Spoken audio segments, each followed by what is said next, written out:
Right, so very good afternoon, everyone. Uh, for this session, the fourth day and second session for today's. And today we have our guest for a guest speaker for today's session, Dr. Jyoti Gaur. She is presently the Dean in the Faculty of Arts and Social Sciences at University Subharati University, Swami Vivekanand, Meerut, and she has 19 years of teaching experience. Other than having papers in national and international journals, she has also received a lot of awards at national and international level, especially for writing articles and research papers. She has received sanction for organizing conferences, seminars, workshops, and trainings from various funding agencies in her past years. And her present keenness is to collaborate in the research, development, and innovation, and she welcomes all such collaboration from all over for gender sensitization, women empowerment, mental health, and spiritual discourses. So with this short introduction of Jyoti Gaur, let's hear more about her for this session and about her interests and all. So I welcome Dr. Jyoti Gaur to kindly start the session, and we can have more interactions once we start the session. Then you can unmute yourself. Anyone can unmute yourself during the session, but this way, if we unmute you, then there will be a lot of, kind of mess can be created because we are not here face to face. So it can be, it could be an issue. So that is why during the interaction session, you're almost welcome to unmute yourself and talk to each other or to talk to the speaker. Thank you. Thank you, Dr. Pooja. Thank you for making the part of this activity. And good afternoon, all the fellows. I'm sharing my screen of the presentation. Can you see? Yes, we can see. We can start with the slideshow. Yeah. Okay. So the topic for today's presentation is understanding and improving emotional quotient. So today we'll talk about, just a second, I need to adjust something.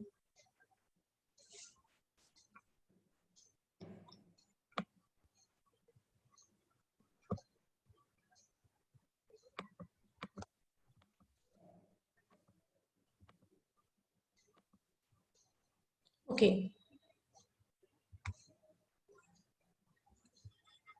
So if we want to start to understand emotional quotient, first we need to discuss the definition of what emotional quotient is, what intelligence quotient is, and what emotional intelligence is. As we all know, intelligence is the mental age that can be divided by chronological age, and when it is multiplied by 100, then we receive what IQ we have. IQ is basically required for all the achievements and for the decision making, for the logics and the reasoning. But emotional quotient is quite different from that. With IQ, we can excel in our fields that are related to the academics and the professions. But to manage the profession, what we need is emotional quotient or intelligence. It is an ability to understand, use, and manage the emotions in the positive ways. So it always has to be the positive ways so that it relieves the stress. It helps us to communicate effectively with people and empathize with others because they may be having lots of problems in their lives, and overcome the challenges and diffuse the conflicts, because at profession or in home we may have various sorts of conflicts which we need to resolve. So this IQ, when it combines with the emotional quotient, it makes us excel all the fields, while otherwise, if we lack in the emotional quotient, then we may have many problems, which I'll discuss in the next slides. What we think is that we know what emotions are. But if I ask you, to name few emotions, only 4 or 5, maximum 7 emotions you will be able to tell me. The basic core emotions we all know, that is joy, fear, sadness, disgust and anger. These are the basic emotions which we think that we have every day. These may be the part of the whole day or the whole year or the whole month, but they keep on changing with the environment and the situations. If we summarize all the research done towards the labeling and basic human emotions, these are the 5 emotions, but these are the core emotions. And if these are the only core emotions, then why does it become so difficult to handle these emotions throughout the life? We have been handling these 5 emotions for the past many years, but still we do not excel in it. I'll tell you why. These emotions get complex because if it is a joy, the joy becomes complex or the fear becomes complex. How does it become complex? The first thing is the intensity changes. There is intensity in the variables. The joy has different intensity. In one form of joy, you may just smile, while in the other form of joy, you may be feeling like jumping on the ground. So there are different intensities of emotions which we need to understand. So beyond these 5 core emotions, when the intensity changes, it forms the spectrum of hundreds of emotions that you will see in the next slide. Look at this. These were the basic 5 emotions, and these have given rise to so many emotions, and maybe we haven't heard or talked or even felt about it.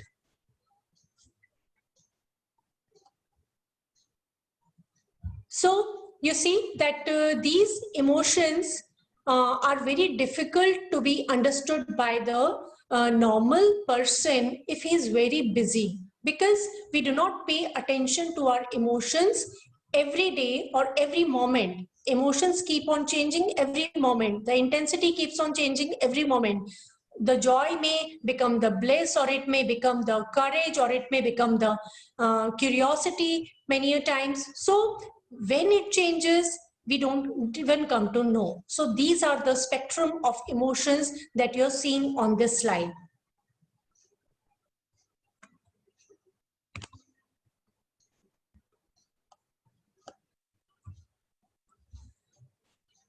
These emotions also become complex because they get combined with each other. We rarely feel one emotion at a time.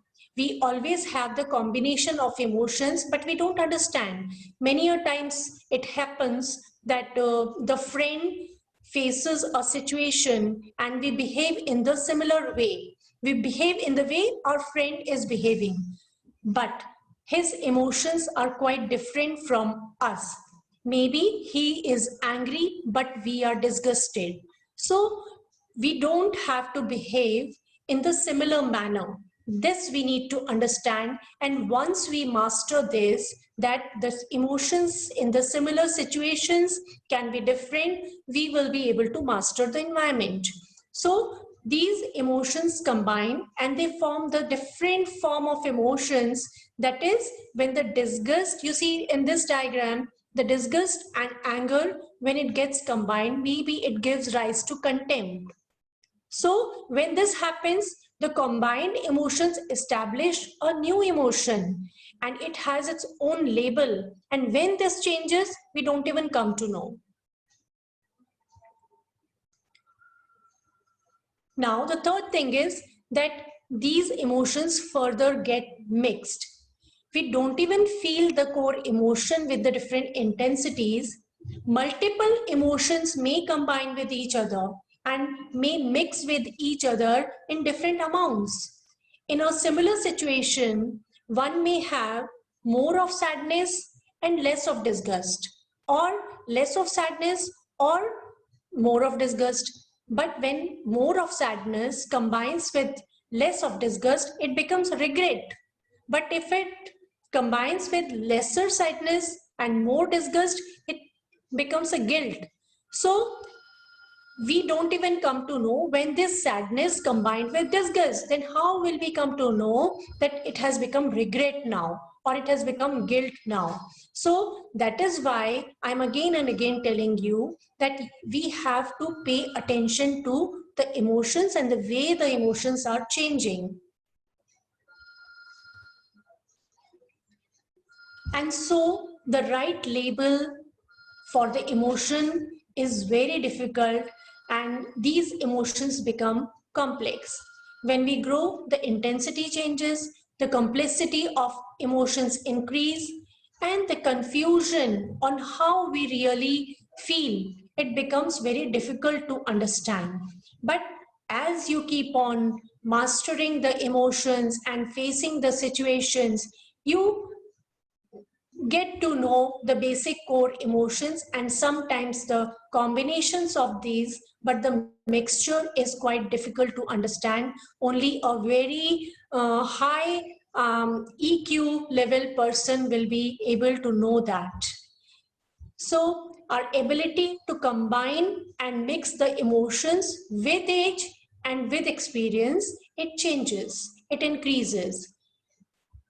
Maybe we will be able to label them properly, that I'm feeling disgusted or I'm feeling angered, or we need to understand how to use the 5 core emotions so that we put the right label on the emotion so that the true feeling comes out in front of others and we are able to better communicate and we go through the best communication with the people around us.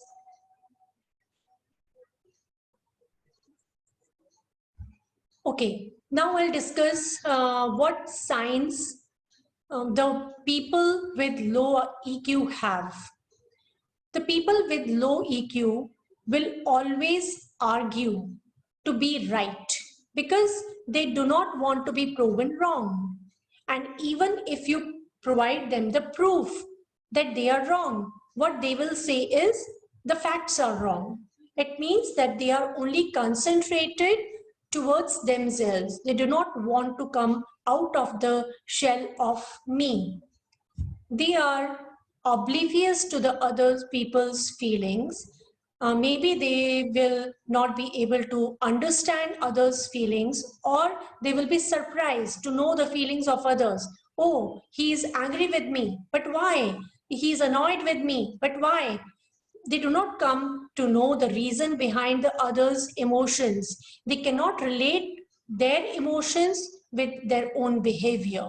So they do not come to know that their behavior has given rise to the particular emotion in the other person.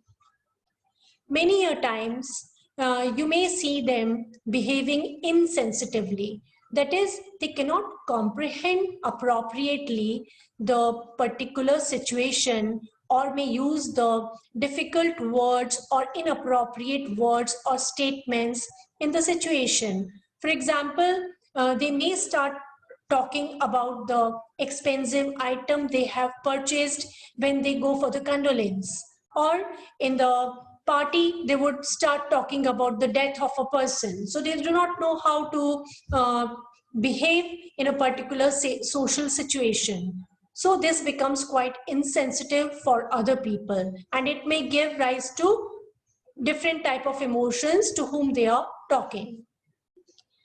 They may blame others for their problems. Whatever is happening in their life is because of others, because they do not want to take the responsibility. They will not hold themselves accountable for their actions. They will react that the blame goes to others. And if they had the choice, they will simply not try to understand the situation, or they may blame others that the others were not able to handle the situation properly, while it was the equal fault of theirs also. So these signs you will observe all the way around you whenever you are at your workplace or you are at home. So you have to keep check on these emotions and these signs.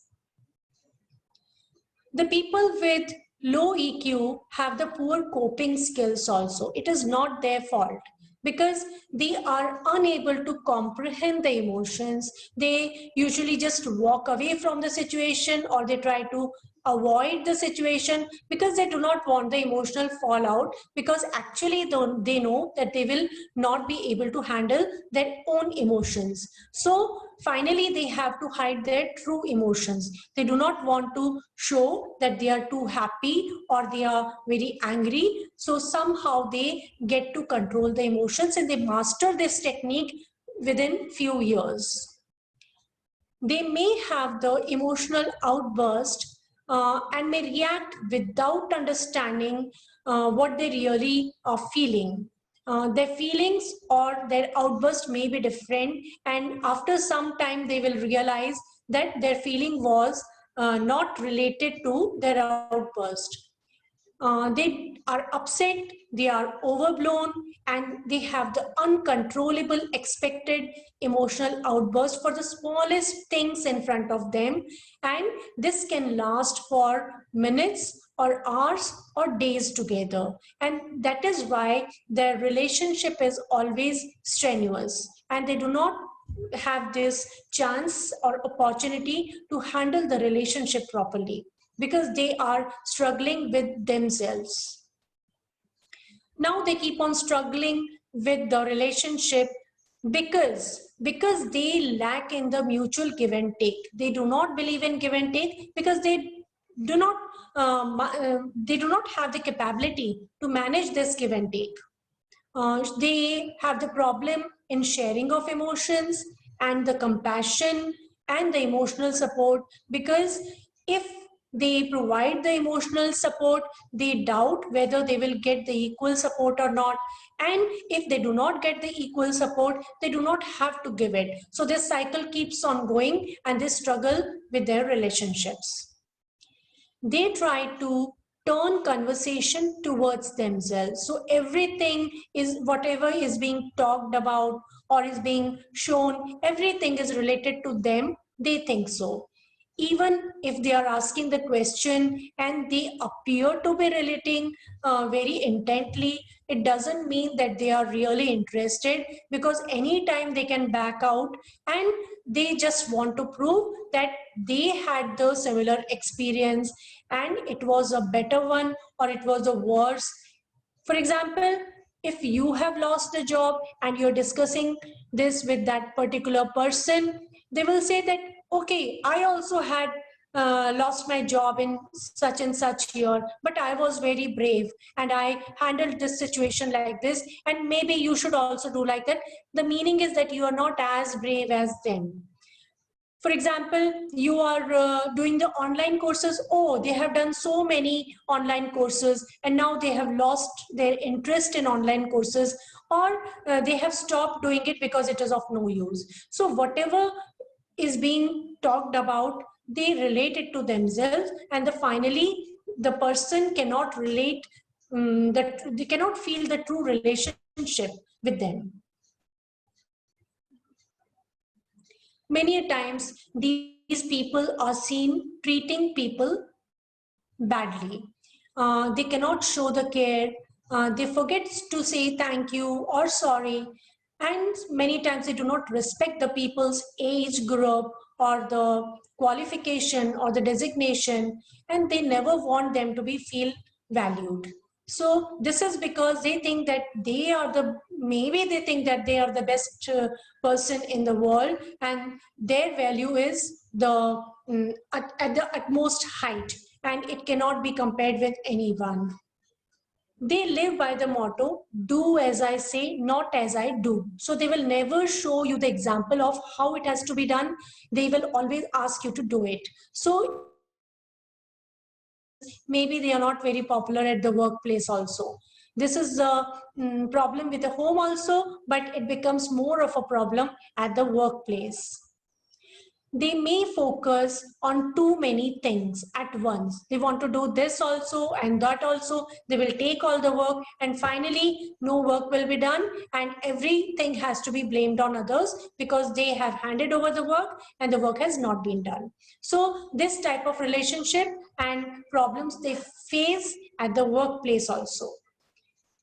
They push it too hard on the task and forget the people. They do not look at the capabilities of the people. They do not understand that the particular work cannot be done by a person. If they have asked to do it, it has to be done. And they are too strict about it, and that makes the relationship strenuous. They do not give the clear directions that how this work and has to be done in which format. So if you do not give the example or the format to the person will not be able to do it. Or even if they give the direction is not consistent. It keeps on changing. It has to be this time and that time.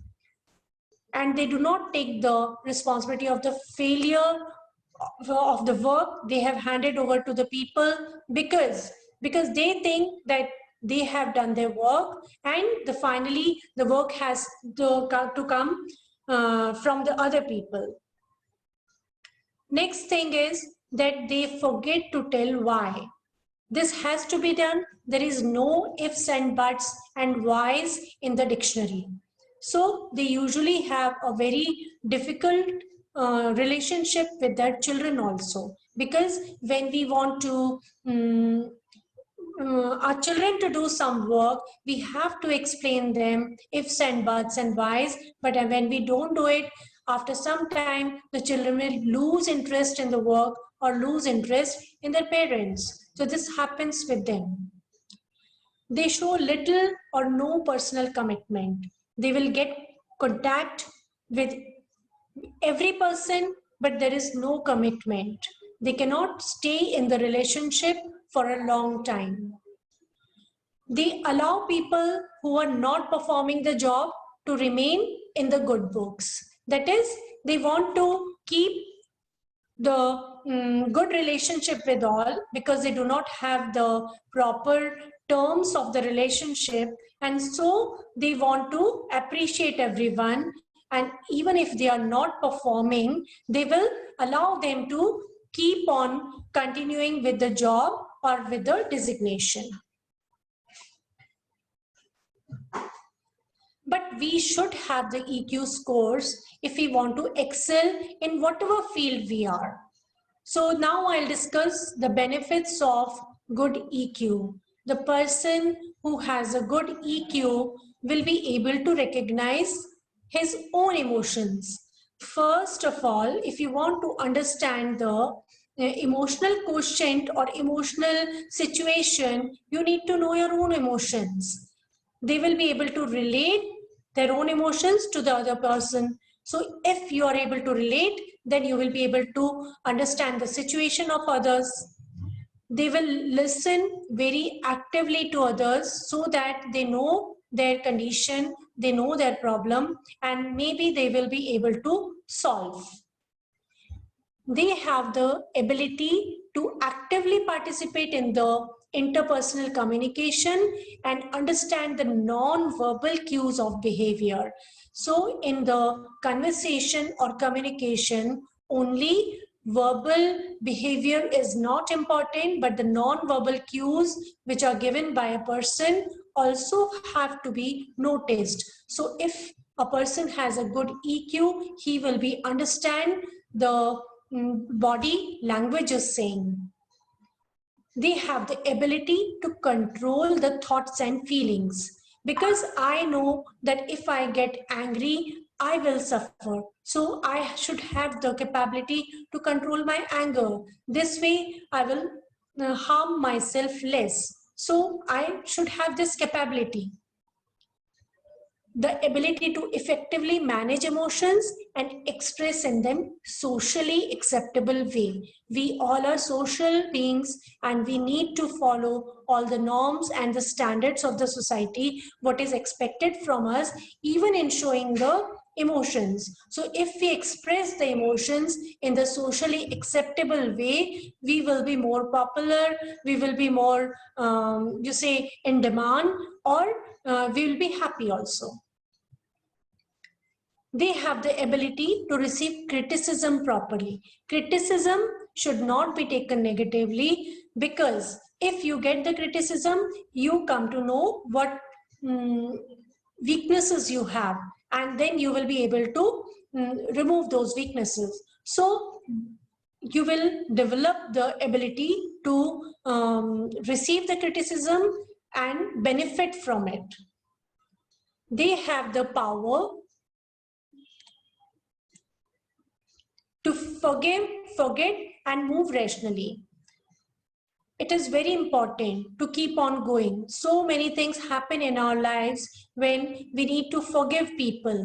And if we forgive, then we can move ahead. Otherwise, we stick to that particular phase of the life and we cannot come out of that. So, can you tell me how many qualities are related to you? Are you too having all these characteristics?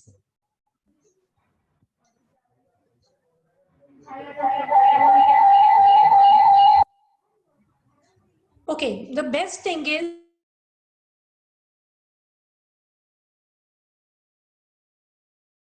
the skills of emotional Dr. quotient. Jyoti, I think you are on mute. Kindly check now.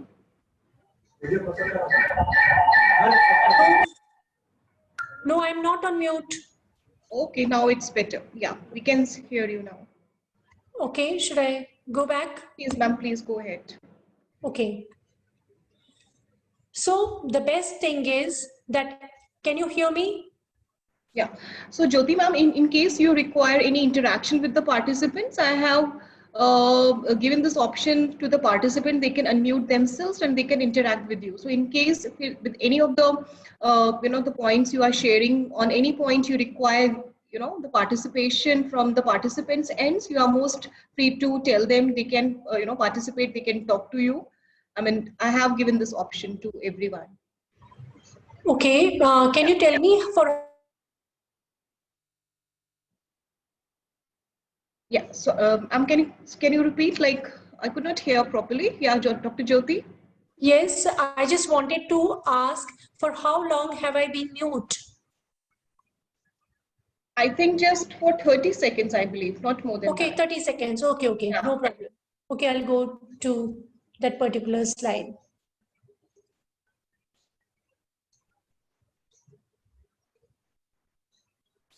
So, Yes. Can you see me? Yeah, yeah. Okay. So the best thing is that you can improve the emotional intelligence. You can improve the emotional intelligence and you can sharpen the emotional skills because it is not like IQ. The IQ has a very little opportunity to be improved and increased, but emotional quotient can be earned with the experience and with learning. So it is very good for the professional relationships and the personal relationships also. So if it is improved and if we intend to improve it, it would be better.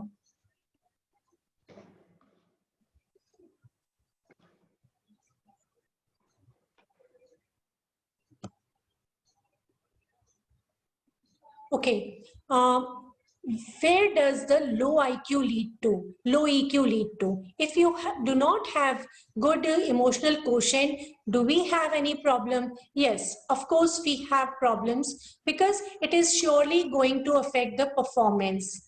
Because at home or at the workplace, there are social complexities which we have to take care of. We need to motivate others, we need to lead others, and we need to excel in our work. So this performance is very important and it is quite related to emotional quotient. Nowadays, many companies, they take the emotional quotient test. And if the EQ is found to be high, the person who has a better academics may not be given the job, and the person who has the emotional quotient which is good enough will be offered the job, because working requires managing people also. Second thing is the physical health. If we have the lower EQ, we may be at the stress level that is uncontrollable, or we may have the blood pressure that is raised, or suppressed immune system or increased rates of heart attacks and strokes. There may be the reasons of EQ on fertility, and its aging process, it increases because more of body degeneration goes on inside the cells. It has the impact on mental health also, because if we have the uncontrollable emotions, then the anxiety and depression cannot be managed. It will affect the relationship. This will make us feel lonely and isolated. And finally, again, it will lead to anxiety and depression. So this cycle keeps on going. Each emotional phase may lead to something that is causing hindrance in the life. It has the impact on the relationships also, because we have to know how we are feeling and how others are feeling. So we need to understand it both the ways, and we need to more effectively communicate to form the relationship. Because at work and both professional life, we need to communicate with people, and people have emotions. They may lead to the proper tracking of the relationship, or maybe this relationship will be hampered for the future. So we cannot cut off the relationship with each and every person. Next thing that is affected is social intelligence. We need to connect to people, whoever are around us. We need to understand who is a friend and who is not a friend, who has interest in us. And this is required to balance the nervous system and reduce the stress, because it is required for the social communication. If you come to know who the friend is and who is not, we have the different form of behavior. So if we do not have the proper emotional quotient, then behavior is not going to be proper. Whether the person is to be loved or to be hated or to be fought with, we will not come to know. And so this is very important.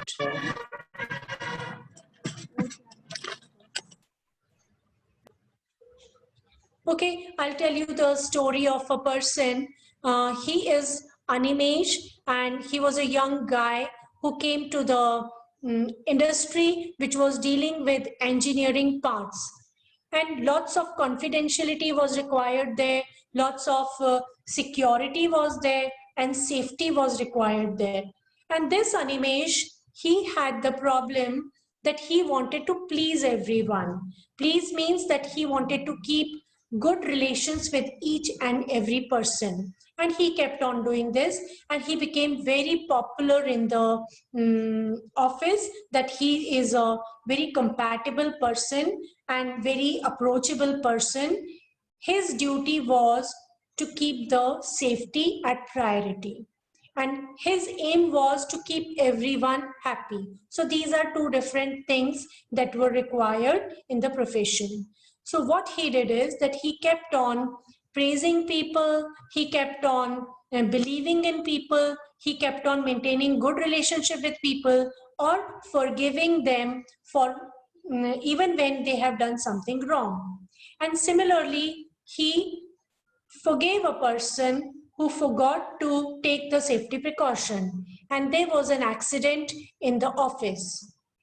Every person blamed Animesh for his act, and then everybody started talking that Animesh only wants to maintain the relationship. He doesn't have the capability to check the person, to control the situations, and Animesh was shocked. So everything was in favor of him, and suddenly it became against him. And this shock was this shock made the person to go to the psychologist. He went to the psychologist, and psychologist went deep into the history of Animesh's life and found that he had this fear of being ridiculed, because as a child he was ridiculed in the school, and he did not want to be ridiculed in the office also. So he wanted to make everyone happy. The therapy sessions were given to Animesh, and Animesh was given the task in which he had to confront the person, in which he had to object the person, and he had to talk to the person in the angry tone.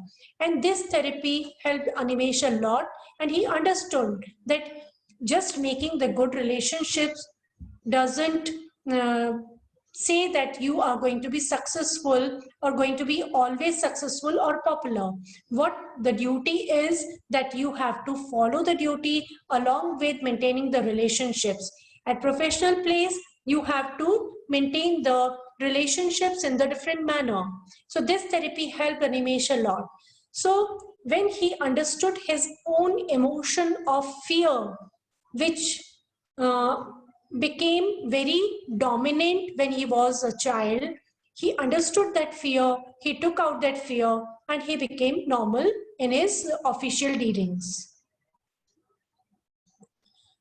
Looking at this story, we just come to know that 4 major skills are required to enhance the emotional quotient. First thing is the ability to perceive the emotion. We should know that we are having a particular emotion at a time. That is, do we feel that there is a flow of emotion?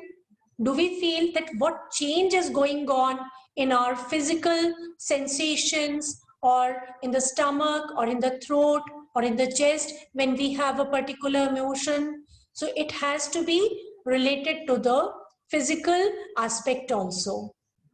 Next thing is that do we experience that individual feelings and emotions like anger, sadness, these have the facial expressions? Do we ever look at the face and body language of a person who is showing the emotions, or do we look into the mirror while we are having a particular sort of emotion?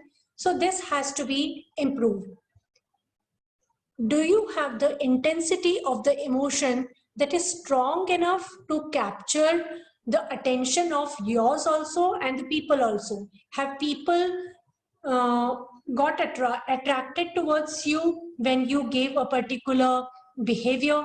It means that your emotion at that time had been very strong. Next is that do you pay attention to your emotions? And if you pay attention to your emotions, it means that it must be affecting your decision making also. But decision making and emotions have to be at different ends. Many times the decision cannot be made on the basis of emotion. So if we are doing that, then it is always hampering our normal decision making skills.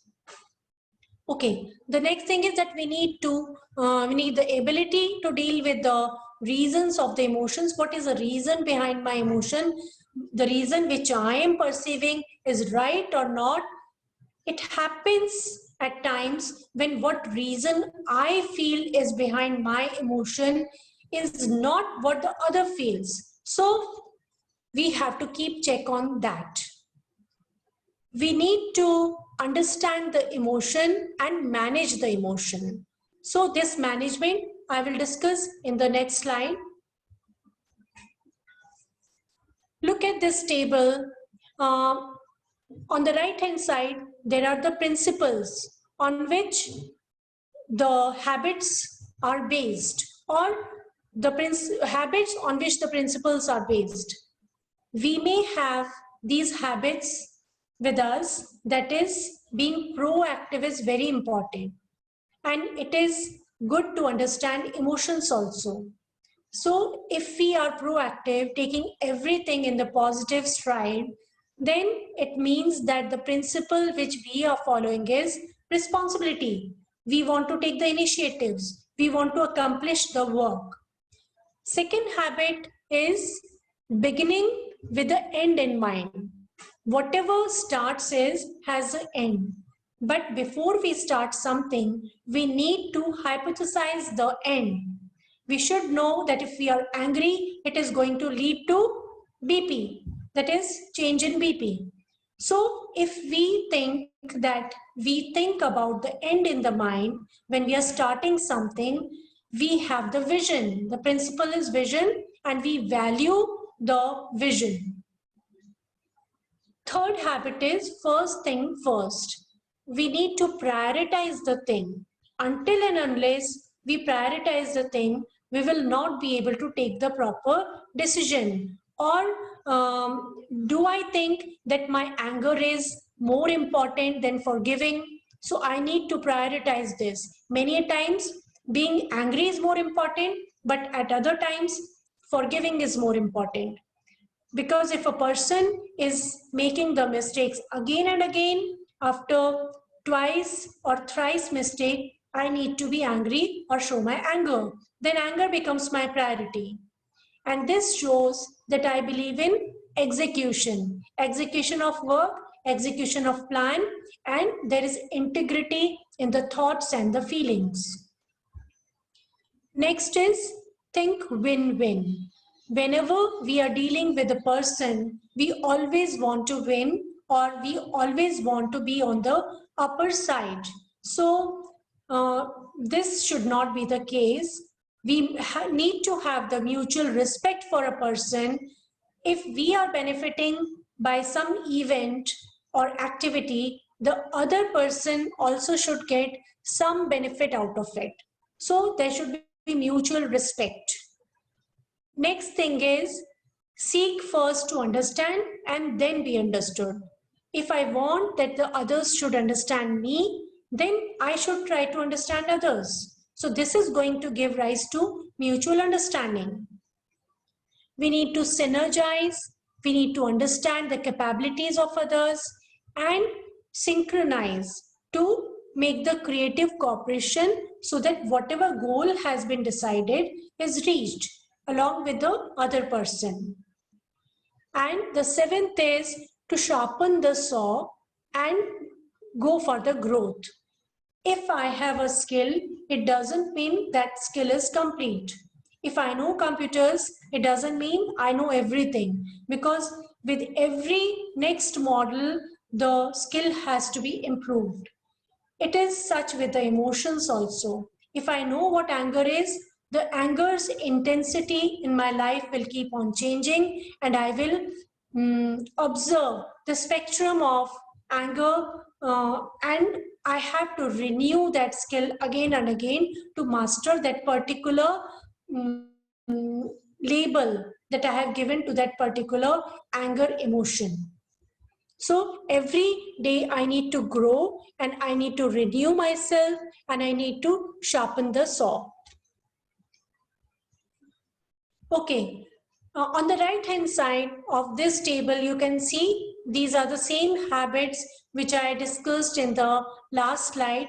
But now, if we have these habits, this is going to give rise to the skills that are required for the emotional quotient. So if we have these skills, then the skills of EQ also will improve. Like if we try to become proactive, then we have to think about ourselves, we have to think about the results, and we will become self-aware. Self-aware means knowing about ourselves, knowing about our emotions, knowing about the expressions and everything. If we develop the skill of beginning with the end in the mind, we will get self-motivated because we have already thought about the end. We already know our goal. And so we will be self-motivated to go to that end. First thing first. If we follow this, if we have this habit and we sharpen the saw for growth and development, then we will self-regulate. We will keep on changing and developing our skills, prioritizing our schedule and prioritizing our emotions. And this way, more of self-regulation of emotions will be there. Next is seek first to understand and then be understood. And this will give rise to empathy. This is very important for EQ because we will be able to keep ourselves in the shoes of others and understand the problems of others, and this empathy will give rise to the relationship, good relationships. Think win-win, seek first to understand and synergize. These are the social skills which are very important for EQ. So if we have these habits, it is already decided that we are going to have good social interactions and relationships. So all these habits are very important for development of emotional quotient. Okay, because I have been talking for a long time and maybe you are bored or maybe distracted also. Let's take a EQ quiz. Let's check if we have a good EQ or not. Please take a pen and a paper and just write your scores that are related to the options. There is a question there or a statement there, and there are 4 options at the bottom. Be honest and select any one option. At the end of the option, there is a score. If you have selected, for example, option D, it means that your score is 2. So I will start with the quiz. The first statement is, 2 of your colleagues are arguing. So what will you do? You will try to help them understand each other's point of view, pick a side and badmouth the other friend, avoid both of them until the fight is over, let them vent their emotions to you. Most of the time, we follow D, isn't it? We let them vent the emotions to us, and then we do this option C, that is avoiding both of them until the fight is over. So if you have selected the option A, you score 3. But if you have selected B, then it is 2. Keep on adding your scores from the next slides. Should I go ahead? Yes. Yes, ma'am. Second is, your friend tells you that she has lost a family member. How would you respond? Allow your friend to express her feelings and offer your support. Convince her to go out with some friends to get her mind off it. Give her some time to herself.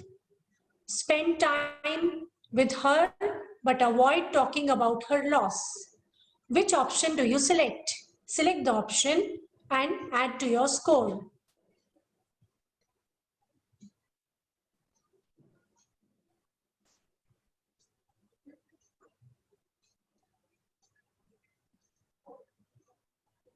Have you added?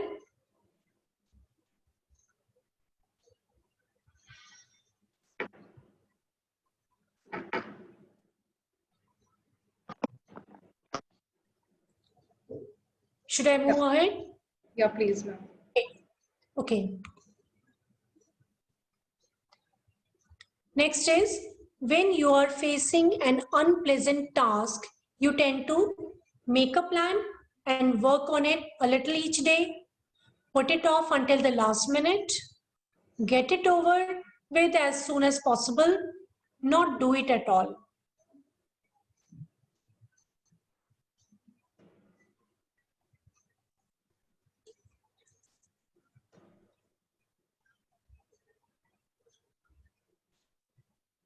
I move ahead. Yeah, ma'am, please. A child throws a fit when you tell her she cannot have a candy in the store. What do? Talk to her about how she is feeling. Let her cry and try to ignore it. Buy her the candy to get her to quiet down. Quickly gather your things and leave the store.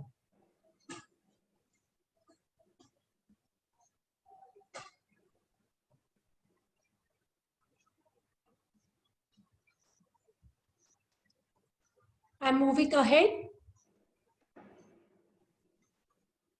During a heated argument, I'm more likely to call for a short break before resuming the discussion, give in and apologize to quickly end the argument, start insulting the other person, shut down and stop responding to the other person.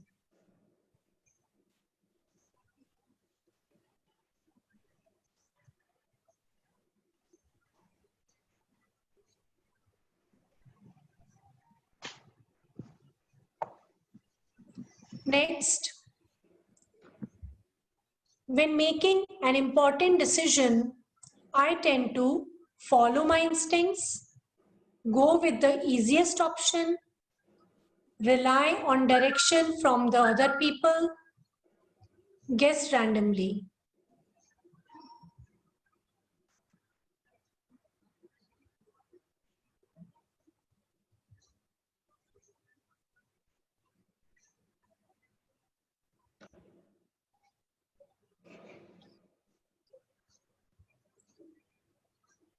I'm moving ahead. Which of the following statements best describe you? I have an easy time making friends and getting to know new people. I have to get to know someone before they become a true friend. I find it difficult to meet people and make friends.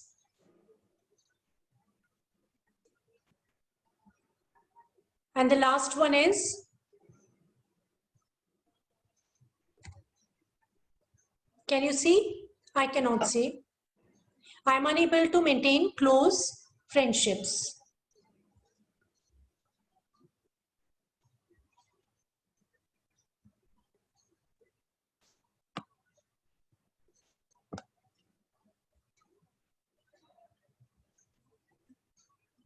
Next,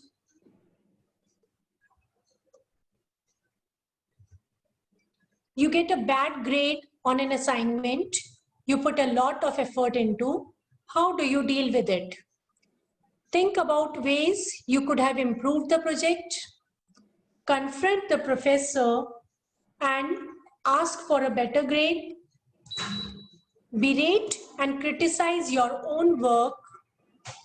Decide the class is stupid and stop putting forth your best efforts.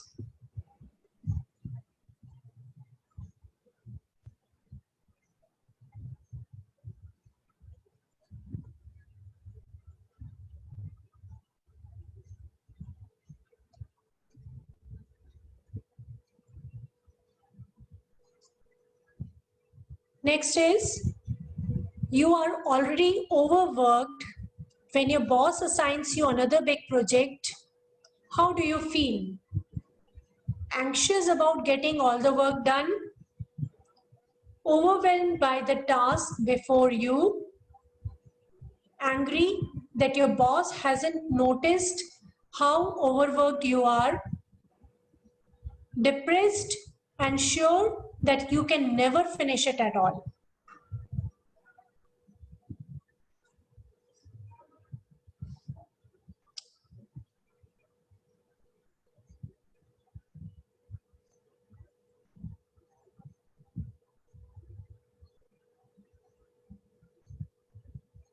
Okay, I want all of you to total the scores. The maximum scores for this quiz were 30.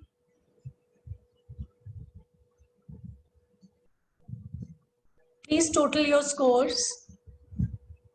And now I'll display the slide on which the final scores have been mentioned. If you have the scores 0 to 10, then you need to work on all the components of EQ. All these 4 questions were related to the 4 aspects of EQ.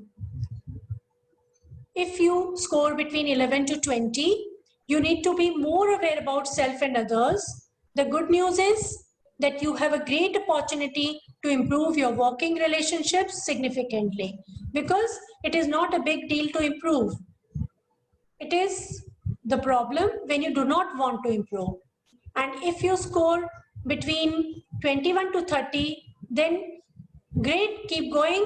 You are an emotionally intelligent person, you have great relationships, and you probably find that people approach you for advice, and maybe because of this, you do not have time for your own emotions because you are already dealing so much with others' emotions. Then this also becomes a problem when you have so many people for whom you're dealing the emotional side. So you have to take care of that. But it is great that you have the scores between 20 to 30. How many people, how many participants had 21 to 30?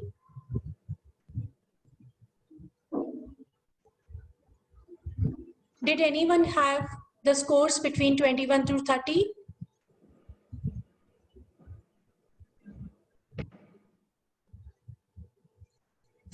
Oh, good. Dr. Revanand Patil. Very nice.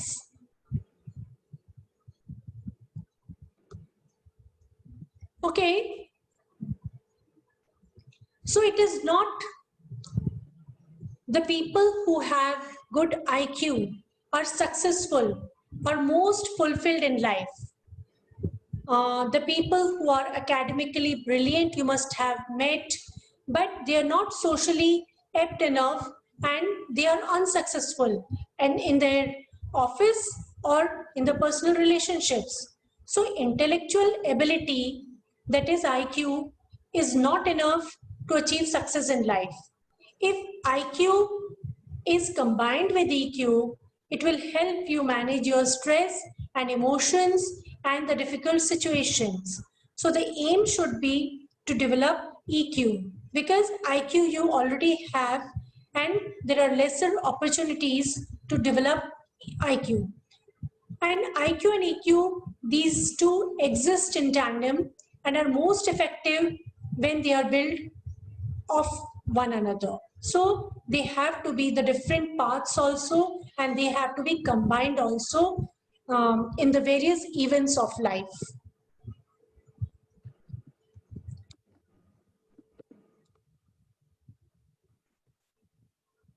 Okay, now I want you to ask yourself few questions.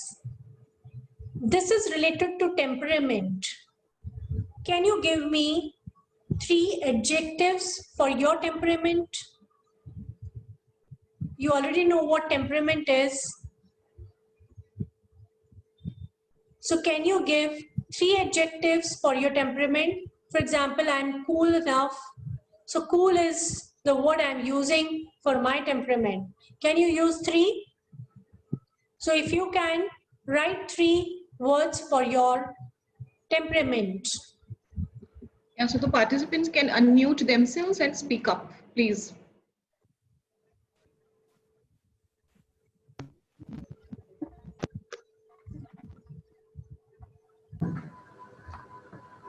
Suggest 3 adjectives that others use to describe your temperament. For example, I'm using cool for myself, but people may use irritating for me. So what is the adjective that other people are using for me? It may be different. What are the 3 adjectives the other people are using for me? Good man, good man. Hello? Yeah. Now you go through. Yes, yes. Good man. Hello? So Dr. Revanand Patil, can you please speak up? Like what 3 attributes you describe your personality or your temperament, please?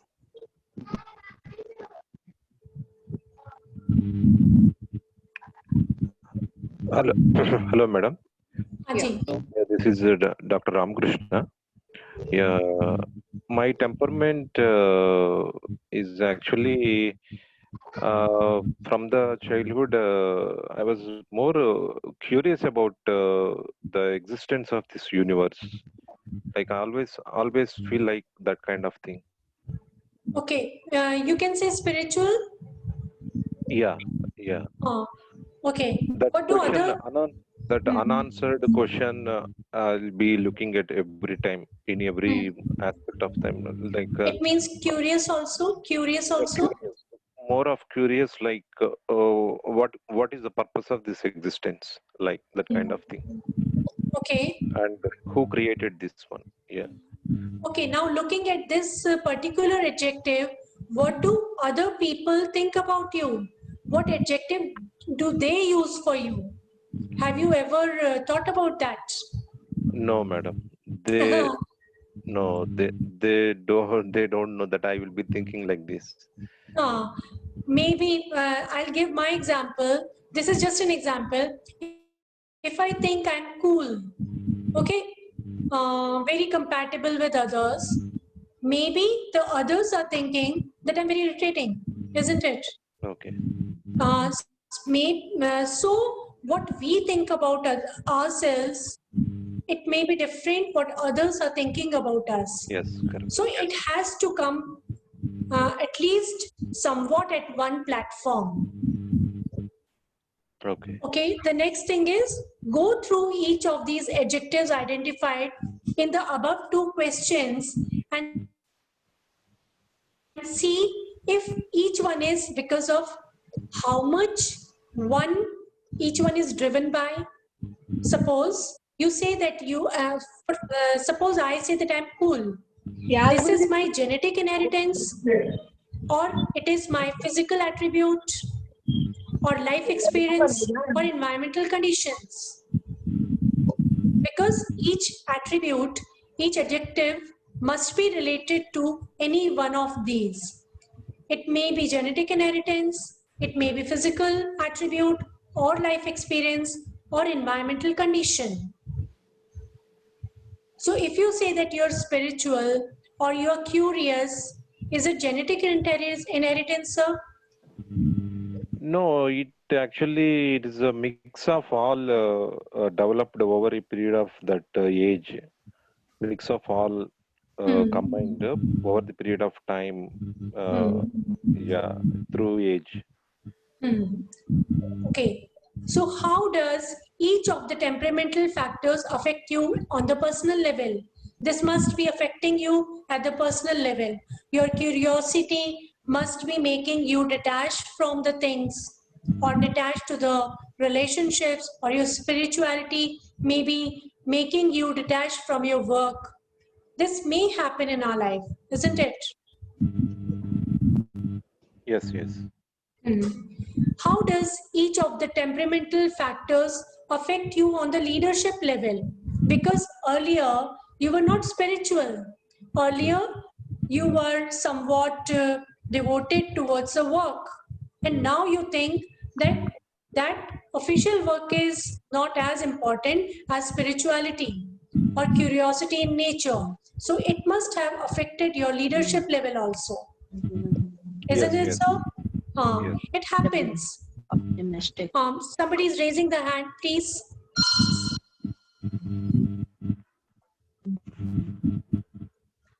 Ma'am, is it possible that my temperament get changed because of the situation?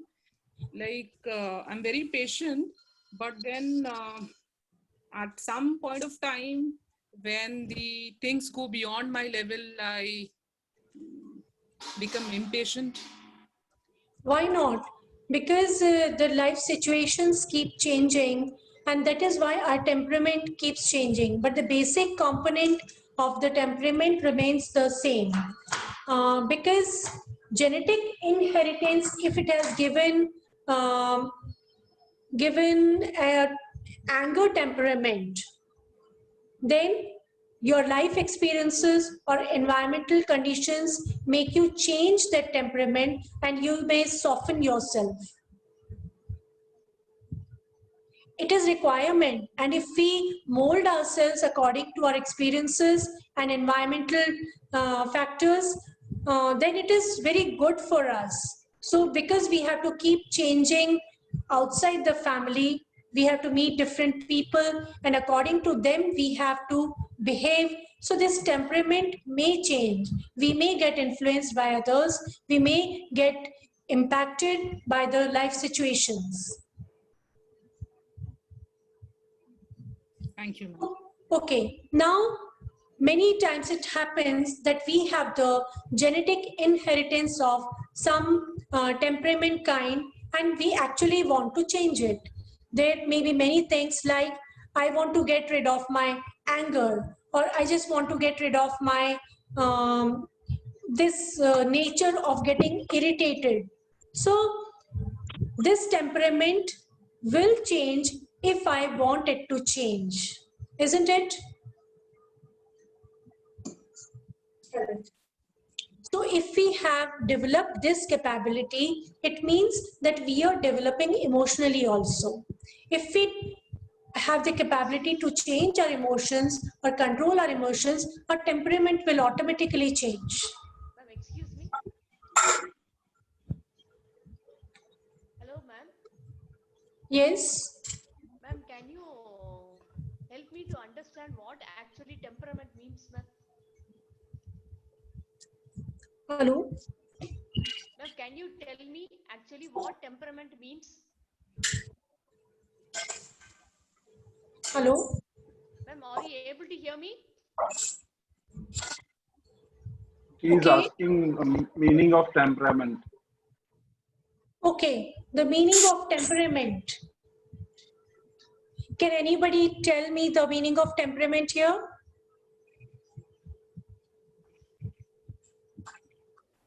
Hello?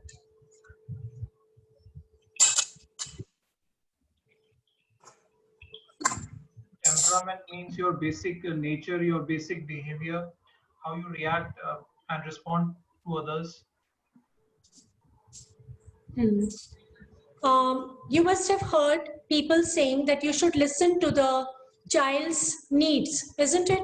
When the child is very small or in the stage of infancy, if the mothers take proper care of the child, provides everything that is needed by the child will trust the mother, the child will love the mother, the child will love the family, not get irritated,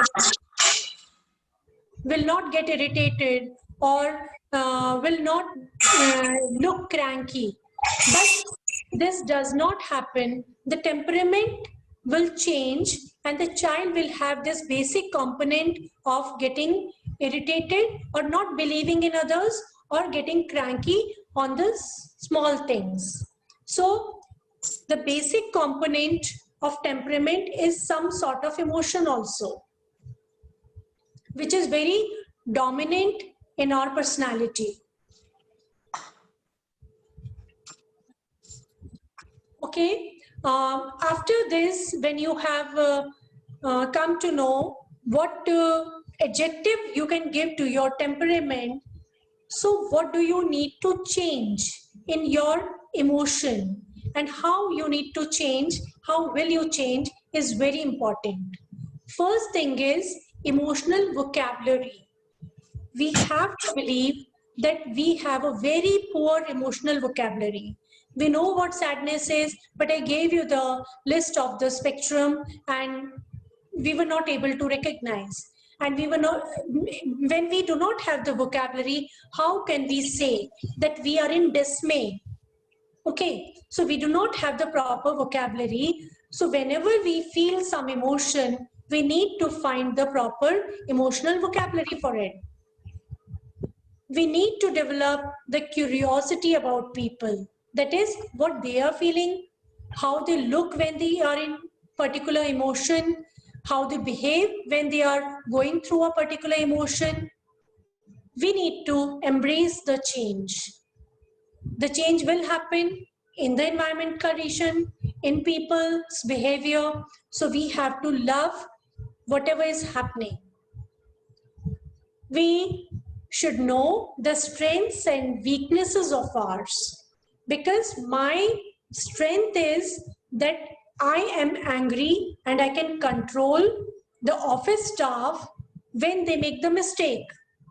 But this strength becomes weakness at home. If I get angry when something wrong happens at home, my mother-in-law doesn't like it, and we have poor relationship. So we need to know which emotion to display where, with what intensity. And if we are able to control the emotion in a particular way, to have particular intensity, it becomes a strength. It is very difficult to offend because many people, they think that it is not good, but many times we need to offend to the things we do not like or the things which are not right and not going on in the proper manner. Next is how to say no to yourself and others. Saying no is very important because we have been taught to say yes. Okay, ma'am. Okay, mama. So this becomes our habit. So we cannot say no, but we have to learn when and why to say no. Let go of mistakes. There are many mistakes which will be made around, but some have to be taken care of, but some have to be forgiven.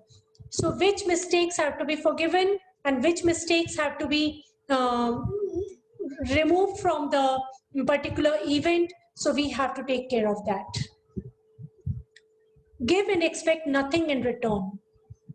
We do not have to expect anything. If we have the expectation, we all know, then we have the problem.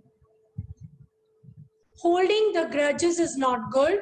If we keep on holding the grudges and continue, then one by one, it will affect one event and it will go to the other event.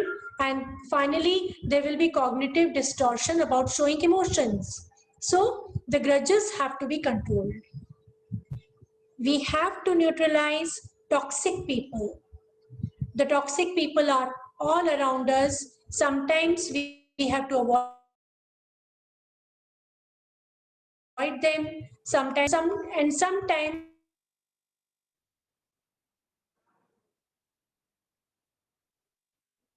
we do not need to come in contact with. Don't seek perfection. You can be perfect, but everybody is. Hello? We need to change the slide. Are we like, because still we are on the temperament questionnaire. This slide is showing. Okay, okay. Is it okay now? No, it's not changed yet. Because the screen has been paused. Have you paused the screen? No, you are the co-host. You can share. I mean, it's nothing like that. Did I? No.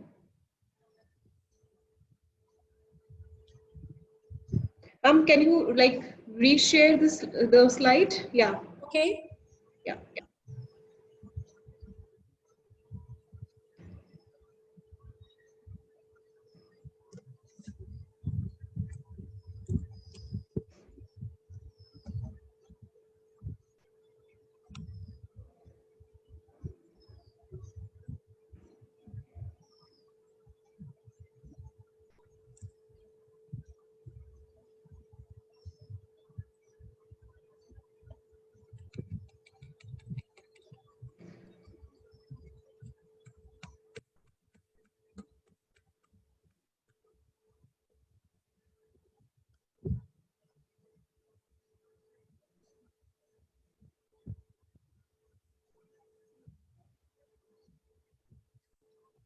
Is it okay?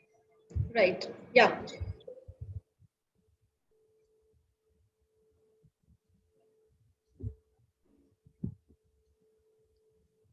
Okay, we can be perfect, but everyone cannot be perfect. So taking everyone towards perfection is not right also, and it is not possible also. So we need to understand that the people have flaw, and these flaws will remain with them.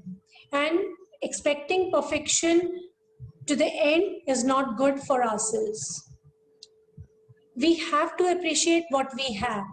Wanting more and more will lead to emotional dismay. So if we want what others have, then we will be jealous. So what you have you should enjoy that. Many a times we need to disconnect.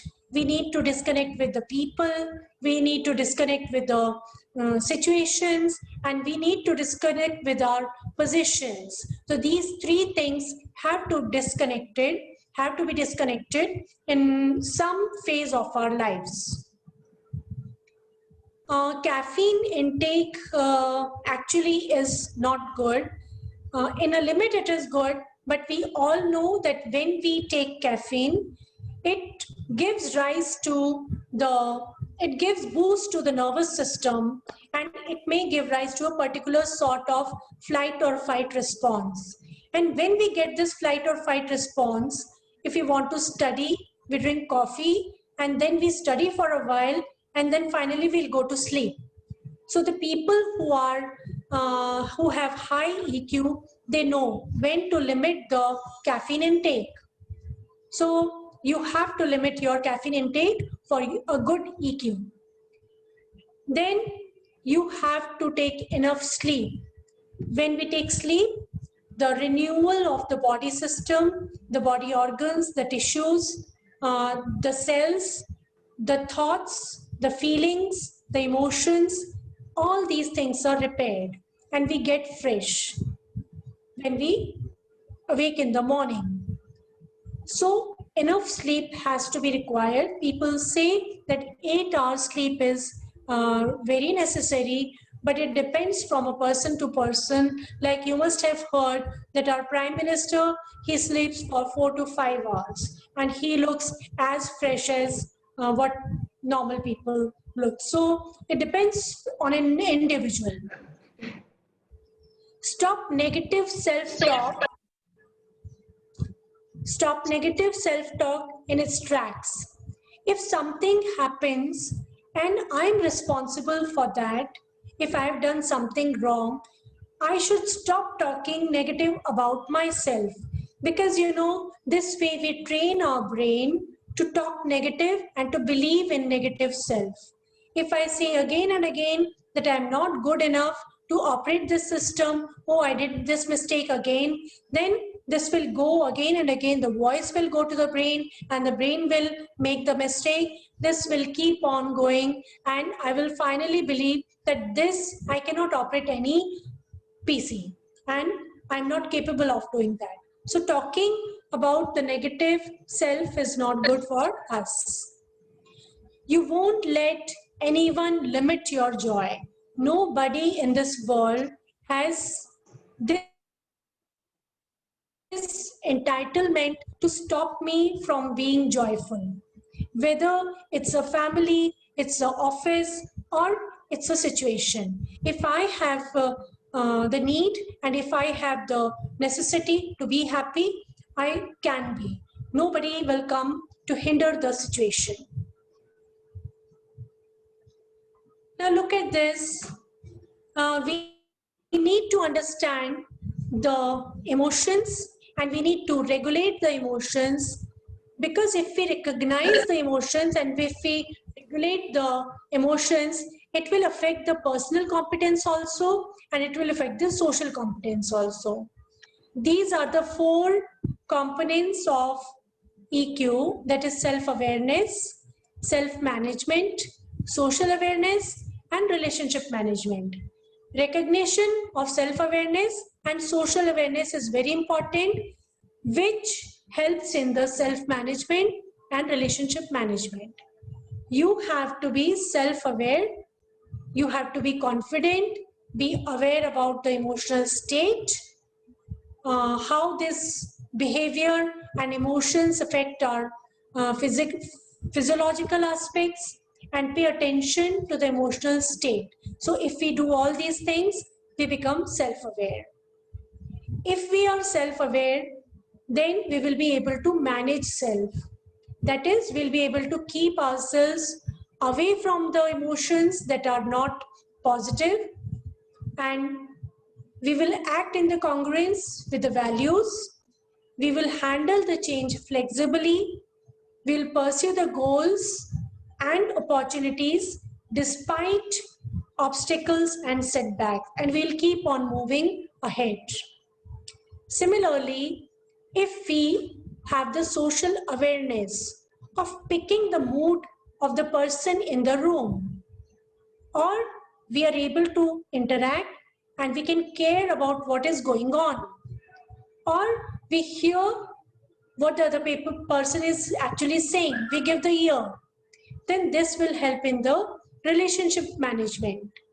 That is, we'll get along with others, we will handle and resolve the conflict very effectively, we will clearly express the ideas and the confirmations and information of self, we will sensitively use the empathy in the situation and manage the interactions successfully. So, recognition is the first thing that we need to be aware of. So, knowing the emotion is a first step towards being emotional quotient high person. Okay, when a person is going through the emotion, do you bother to observe the person? There are three observations that you should always go for. First is the face decoding, second is the body decoding, and third is the speech decoder. In the face decoding, we read the eyes, the nostrils, the eyelids, the eyebrows, mouth, and lips. In the body decoding, we look at the head, shoulder, chest, arms, legs, and other things. In the speech, we go for the words the person is using, the pitch, volume, rate of speech, and other things related to speech. What do you observe in the facial expressions?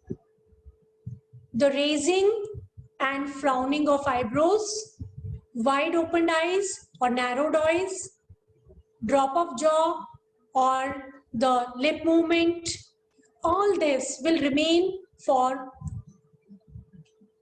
half to 4 seconds. In this period, you have to observe the face of the person. If you are capable enough, you will be able to judge the emotion.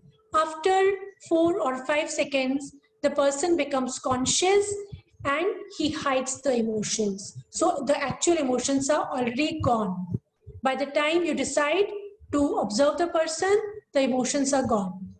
On the face are gone. The personal and social effectiveness is affected by this. If we observe this, then we will be better behaving socially and interacting socially.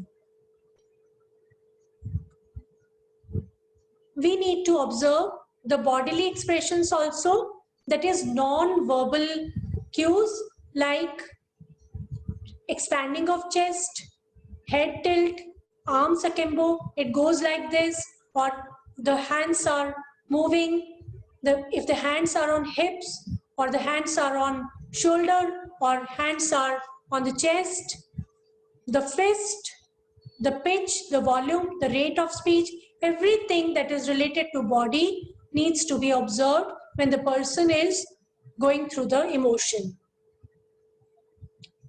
Next thing is speech, the word the person is using. Many people, they use the direct words like I'm afraid, but many people, they also use the metaphors and analogies like I was trembling like a leaf or feeling trapped. This feeling trapped, if you have not heard, then you will not be able to catch the emotions. So that is why I'm saying that vocabulary is very important. The integration of facial bodily expression is required to capture the full essence of emotion. Usually what we do is, when a person is very angry, we do not look at the person because we are afraid. What we need to do is observe the person carefully. The nostrils, the eyes, the chest, the hands, the movement, the language. So everything needs to be observed. Okay. Have you ever thought that the person is talking about something, and have you ever decided what emotions the person is feeling? You say it is anger, but do you know it is fury or outrage or wrath or irritability or hostility or violence? If you say it is sadness, is it sorrow or it is depression? Because look at the intensity.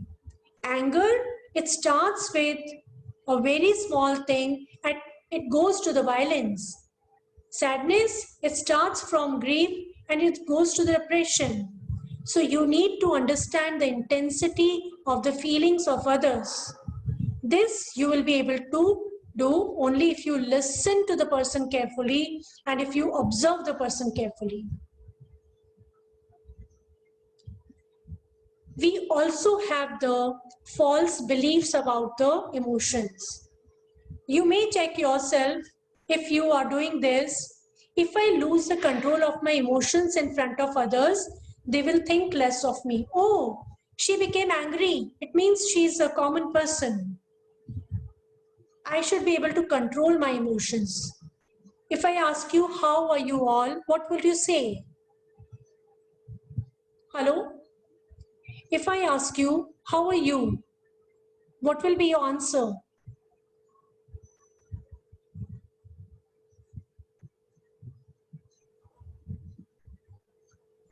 Participants, you can speak up. I mean, uh, how are you? I mean, we want answers from you. Yeah. So we are getting the answers in the chat box. I'm fine. I'm okay. Okay. Yeah. Why fine? Some must be having the headache. Some must be feeling sleepy. So the proper emotion has not come out. So whenever someone asks, how are you? We just give the reply, okay, I'm fine. So that is how we keep the control of our emotions. And we start believing that we should not show our emotions. If I let myself feel this emotion, I will become overwhelmed by it. And this is going to pressurize me. But you need to feel the emotion. You need to feel the emotion of anger also, hatred also, jealousy also. That is the taste of life. If I tell others how I feel, they will use it against me. Okay, Dr. Jyoti, she said she's very angry. It means that somebody is going to use it somewhere. She got angry with her and finally she killed that person. Maybe it will be used like that. It will be against me. So we are afraid of that. If I tell others that I'm feeling this, they will think I'm weak. So my weakness should not come in front of others. We have this feeling that we should always sound positive and we should always be the ideal in front of others. Other people don't feel this way. There must be something wrong with me. They don't feel jealous. They don't feel hatred. They don't feel angered. Why am I feeling? It means I'm not normal. That way, no. Everyone has the positive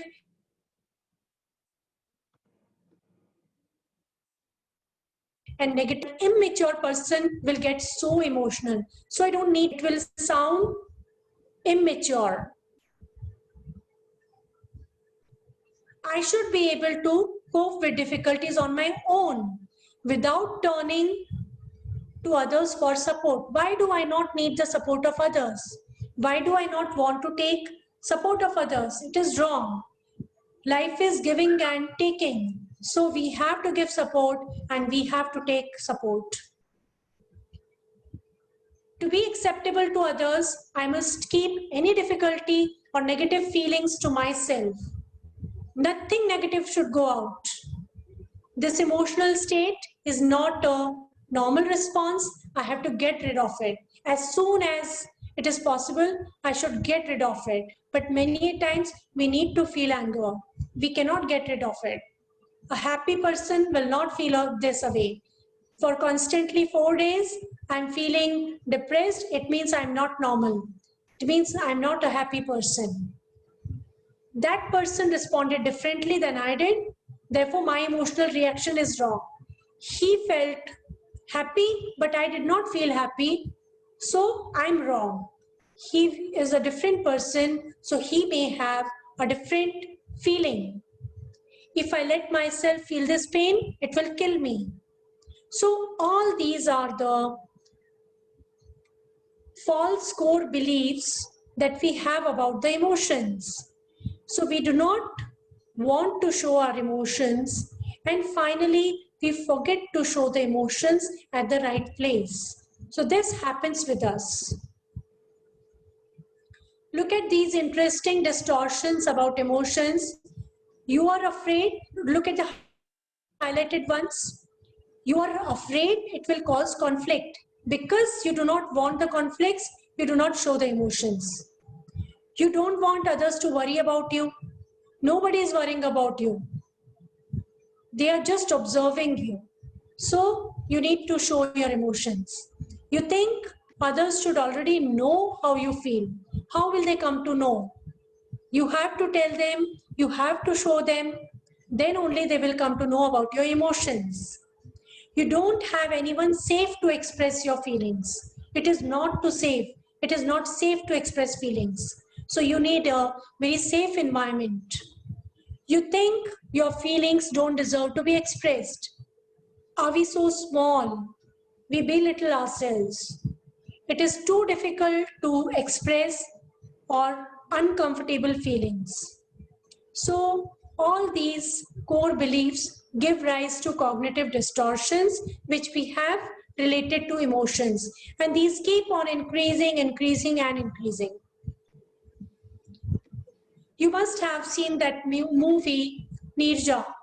Have you seen? Yeah. In that movie, everybody on the plane, when it was about to crash, they had the emotion that they all had the fear, that is panic.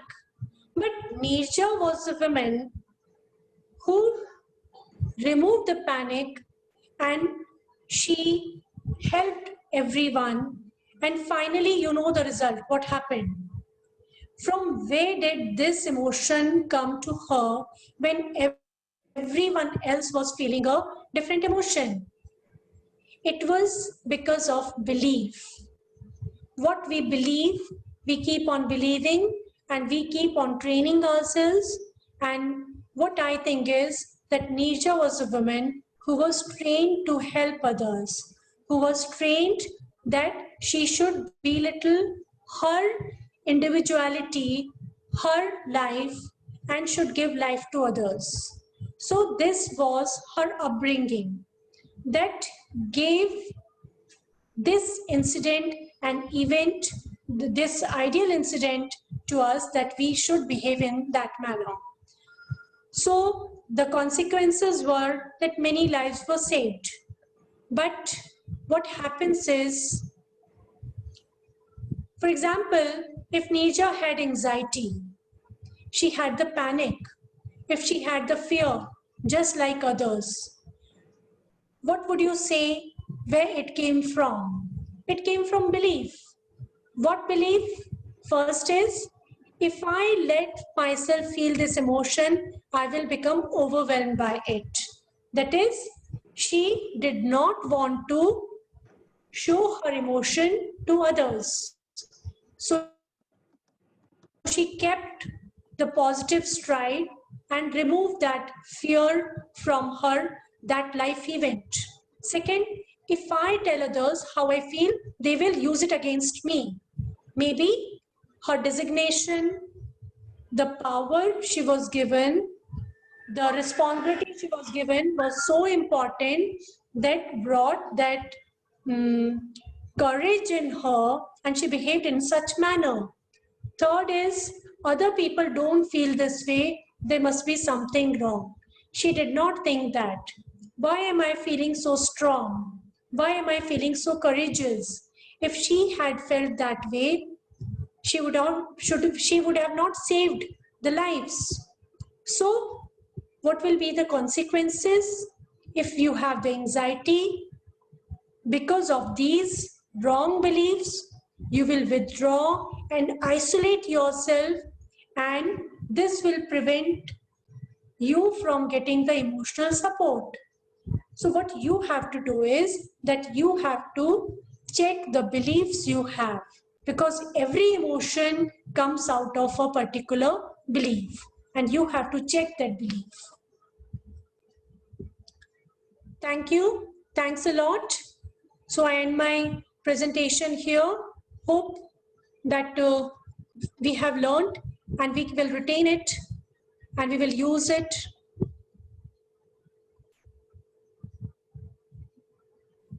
Thanks, Dr. Jyoti. I think we can pick up one or two questions if the participants have. Participants, any one of you, if you have any particular and specific question to Dr. Jyoti, we can take up that one. So kindly unmute yourself, any one of you, or whosoever has any query or question, and we do have at least 5 minutes. We can pick up two questions quickly. Excuse me, ma'am. Yeah, Dr. Megha. Yeah. Wanted to ask one personal question. Actually, I was just thinking whether I should ask or not, but then I feel I should go with it. Okay. So, ma'am, I just want to ask, when I'm very angry or I'm irritated, so normally tears roll off my eyes. Okay. So I don't know. I have tried a lot, many times to control this, because the people who are looking at me, they feel that I'm helpless and I'm crying. Whereas the actual thing is I'm very angry or I'm very irritated and I'm just not able to control those tears. So is there, can you just let me know how should I change this habit of mine? Okay, or what should I do actually to change this habit? Or the behavior, let's say. As I told you that we don't have the single emotion.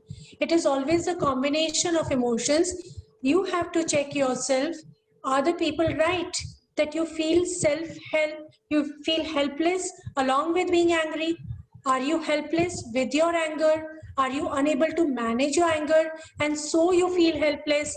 So as I told you, that look at that spectrum chart and look at what emotion is in combination with anger, and that will lead you to the particular emotion that you are facing, and you will have the label to that particular emotion you have gone through in a particular event. So this you will be able to do only when you are looking at this spectrum chart after an event. Okay, okay. Thanks a lot, ma'am. Thanks a lot. I'll try to analyze that. Thank you. Yeah, thanks so much. Ma'am, good evening. This is Dr. Malathi Arnachalam from Coimbatore, ma'am. I have two things to share. The first one is it advisable to share our emotional feeling to others with our well-wishers? Ambitious? Well-wisher. Well-wisher. Yeah. Will you repeat the question, please? Is it advisable to share our emotional feeling or emotional Why not? Why not? Actually, this is a fear that we have. When we were young, we were infant, we cried and we laughed. In 1 minute, we cried. In another minute, we started laughing. But with time, we learned how to control the emotions, and this brought the problem. But because we all are grown up now, we know where to express the feelings. So is it not advisable to express the feelings in front of doctor? So, okay, fine. Lawyer, you have to speak the truth. Yeah. Your spouse, yeah, you have to speak. Your children, you have to speak. So because we want to maintain the relationship, wherever you want to maintain the relationship, you have to show your emotions. If you do not want to maintain the relationships, it is over and all. Just leave it. Okay, ma'am. Another thing is but still, even if we are angry, we need to tell the person that yes, I'm angry. I'm angry because of this, and this has to be very logical. Okay. Ma'am, the second thing is like, can we have in other, in any way to collect the questionnaire, like how you gave it? Yes, why not? Can you suggest any websites or portal names? Okay, I'll share it with Dr. Pooja and she can share it with you. Yeah, sure. Thank you, ma'am. Thanks a lot. Sure. Hello, ma'am. Hello. I'm Jayanti Dora. I would like to know whether we should express our emotions in our workplace or not. We need to express our emotions, because what emotions do we express there? We need to express appreciation. We need to express applaud. We need to express the surprise also if a person who has not been doing work suddenly completes the file. We need to express the emotion of surprise. We need to express the fear also. If the project is not being completed, we need to express the fear also. We need to express the anger also if the work is not being completed. It is okay to express the emotion so that the message goes to the person and the relationships are not deteriorated. Okay, ma'am. Thank you very much. Welcome. So thank you so much, ma'am. I think there will be more questions which I can share with you. And if you, within a day or two, if you can give the answers for that, I can share with the participants, you know, if I get Sure, a few questions. Yes, Dr. Pooja, sure. Sure. Yeah. Hello, ma'am. If it is not late, can I ask a question? Yes, Dr. Revanan, please. Okay, okay. First of all, ma'am, congratulations. You have presented it very nicely, fantastically. Thanks a lot, sir. Just before me, a participant asked a question when she asked about sharing the feelings and emotions at the workplace.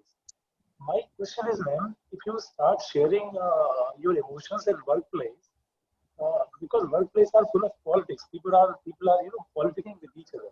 So when you share something, may it be applause or may it be anything, because once you condition yourself to share your emotions at workplace, you don't mind sharing things. You can control them, this to share, this not to share. So how to make a balance between them? How to share your emotions, because if you don't share them, they will accumulate inside you. So how to share them without getting victim of politics in the workplace? Yes, it has to be very proactive, sir, because as I told you that we cannot work without emotions. We need to show the fear also and the anger also at the workplace. We need to show the appreciation also, but in a very limited way, with the very limited expression of body gestures and the feelings, because you are not at display there. At home, you can behave in any manner, but there, because the people have been habitual of seeing you in a composed manner, so you have to show your composure also. So that is the tactic we learn at workplace. That is why in the first attempt when we show the emotions at workplace, that is in the first job, it is very different. But after we change the jobs or we pass on with the years, the expressions change. We learn. All right. I Thank think. you so much, ma'am. Thank you. Simran Kaur, she wants to ask a question, I think. Yes. Yeah. My question is like, is it unprofessional to cry at work? Like, the reason behind it should be very genuine. Suppose you have not been a good worker and you have been fired, then there is no use of crying. But if something has happened at home, then people know, then you are attached to the people at home or the family, then crying for a little while is no harm. But it is not crying at, yelling at the workplace. That has to be composed. All right, ma'am. Thanks a lot. So with this, I think, ma'am, I know there will be more questions. I can collate the questions and thereafter I can share with you, Dr. Jyoti, and within a day or two's time, I mean, days time, you can share and the answers, your suggestions to them. Then I'll share with the participants later on. Right, Dr. Pooja. Thanks a lot. And thanks to all the participants for being here. I think so many participants, I'm feeling so happy. Thanks. Thank you, Dr. Jyoti. We'll see you soon. And of course, we will stay connected. Thanks. Thanks a lot. Thank you. Thanks, madam. So we have, thanks, sir. So we have Mr. Chandrakant with us, who took our session yesterday, last evening for meditation. So kindly, my request to all of you to please stay connected for next half an hour. Over to you, sir, Chandrakant. Thank you, ma'am. So thank you. I thought I am waiting. So I did not know that my session is at 3:45. I just joined before 3:30. So no problem. Hope yesterday you enjoyed the session on Sahaj Yoga and you practice at home. So just wanted to check how many people has practice at home, or how many people tried at home at least 5 minutes or 10 minutes. Anyone tried at home?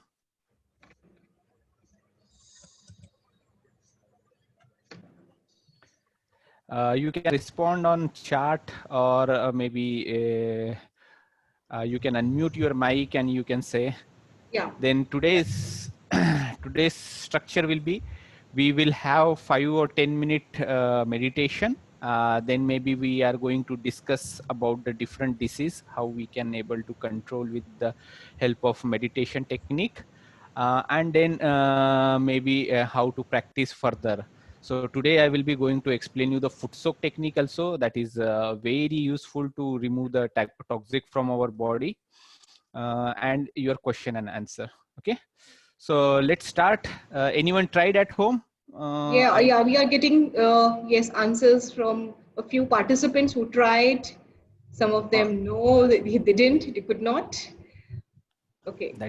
That is really great. So it's a mixed response we are getting. Yeah. Okay, so today's session will be very interesting. Yes, definitely. So let's try with the balancing first. Hope we can do it balancing. All the people know the step. If still you want, I can repeat the step. So basic step is, we will keep our both the hand on our lap, and our palm will be facing toward the sky like this. Our palm will be facing toward the sky like this. We will keep our both the hand on our lap. Okay, and what we do, we will balance our left side first. So we'll keep our left hand on our lap and right hand on Mother Earth. If you are sitting on a chair, you can observe the screen, and if you are sitting on a ground, you can sit like this, whichever is comfortable for you. This is the balancing of our left side. Then we'll do the balancing of our right side. So we'll take our right hand on our lap, and we'll raise our left hand toward the sky, bending from the elbow like this. Okay, and then we'll do a meditation for a few seconds, and then we will learn about the foot soak technique. So hope this is clear to everyone. So now I request you all participant, please remove your specs. If you are using a spec, please keep your mobile on silent mode for 5 to 10 minutes. If you are wearing a slipper or shoes, please remove it, because we want your feet should touch the Mother Earth if you are sitting on a chair, or even if you are sitting on a ground. Sit in a comfortable position, be relaxed, slowly close our eyes. धीरे धीरे हम अपनी आंखें बंद करेंगे. Slowly we'll close our eyes.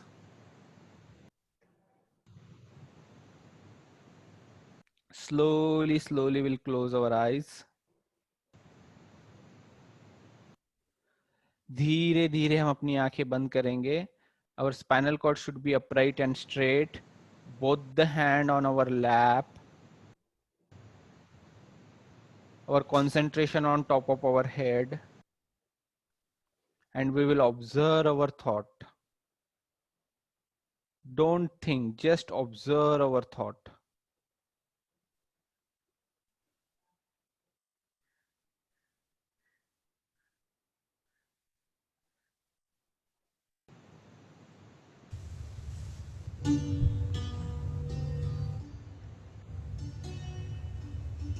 Just observe our thought. Do not get involved in a thought.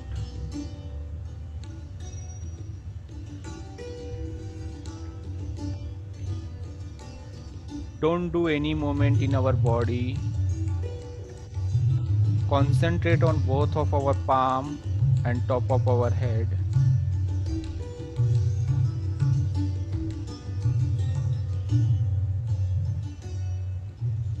Now we are going to balance our left side. So our left hand on our lap and right hand on Mother Earth.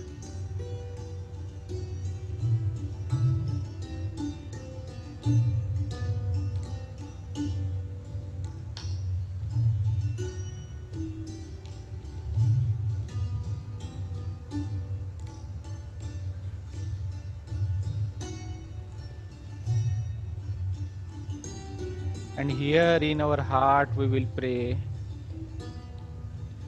Mother, please balance my left side.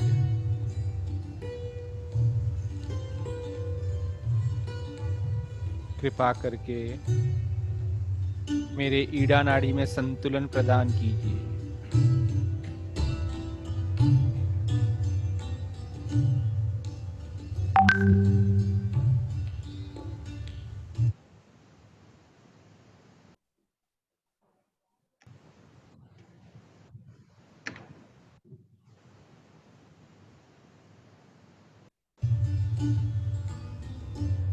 You may observe the flow of energy in both of your palm. You may feel the energy, like there is some energy is entering to your left hand palm, left hand, then coming out from your right hand and right hand palm and going toward the Mother Earth. Let's enjoy this experience for a few seconds.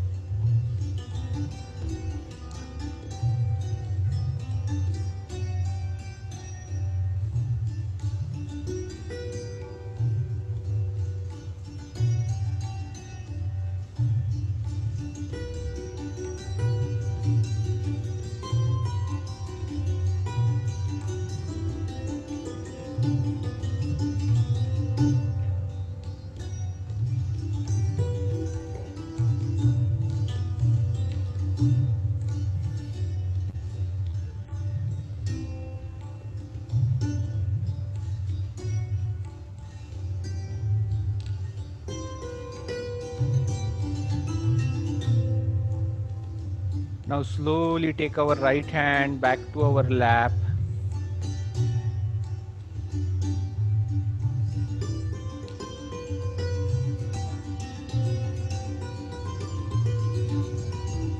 Now our both the hand on our lap. Our spinal cord should be upright and straight. Be in a relaxed position.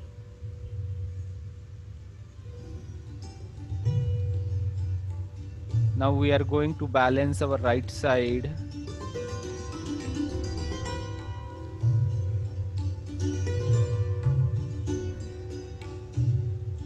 So our right hand on our lap, and slowly we'll raise our left hand toward the sky, bending from the elbow.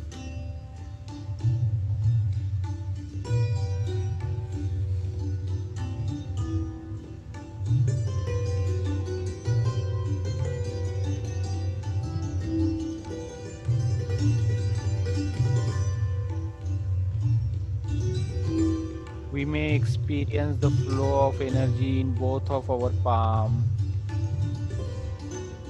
So let's enjoy this flow for a few seconds.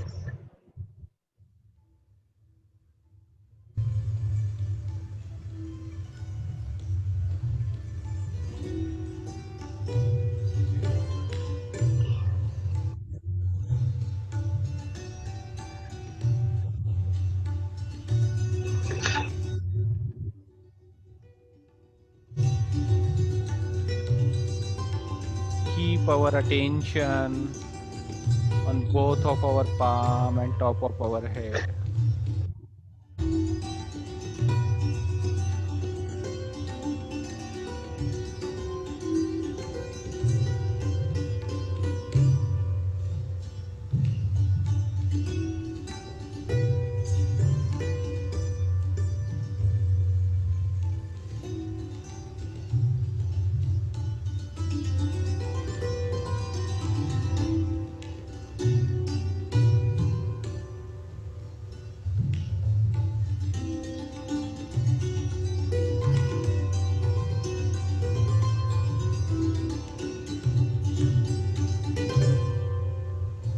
Now slowly take your both the hand back to your lap. Our spinal cord should be upright and straight. Be in a relaxed position. And we'll do a meditation for few seconds.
Now slowly we can open our eyes very slowly. धीरे धीरे हम अपनी आंखें खोलेंगे.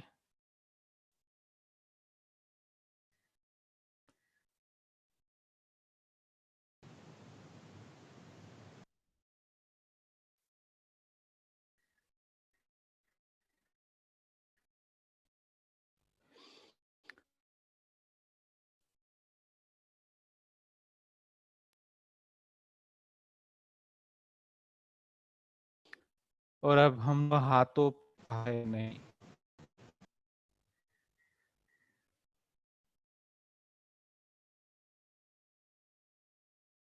बहुत minute experience है. हमें देखें कि हमें कुछ ठंडा या महसूस हो रहा है या नहीं.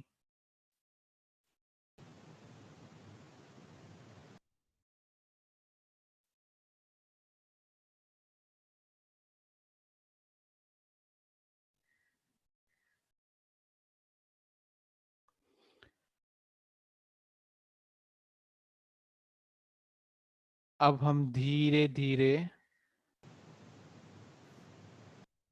अब जिसको भी पॉसिबल हो वो अपना वीडियो ऑन कर ले, अपनी आंखें खोल ले और अपना राइट हैंड सर के ऊपर लेके जाना है इस तरीके से. और अगर आप अपना वीडियो ऑन कर सकते हैं तो बहुत अच्छा. हम सब साथ मिल के करेंगे ये आखिरी स्टेप कि सर के ऊपर थोड़ा सा लेके जाएंगे, थोड़ा सा नीचे लाएंगे और फील करेंगे कि हमको कुछ ठंडा या गर्म महसूस हो रहा है या नहीं. So thank you ma'am, Jayanti ma'am, I can see you. Thank you Dr. Meghna, I can see you. Maybe थोड़ा सा ऊपर करना है, थोड़ा सा नीचे, थोड़ा सा लेफ्ट, थोड़ा सा राइट. चेक कीजिए कि आप महसूस कर पा रहे हो ये ठंडा या गर्म. बहुत माइन्यूट एक्सपीरियंस है, तो मैं सभी से रिक्वेस्ट करूंगा कि आप एक बार अपना चेक कीजिए कि आपको कुछ महसूस हो रहा है या नहीं।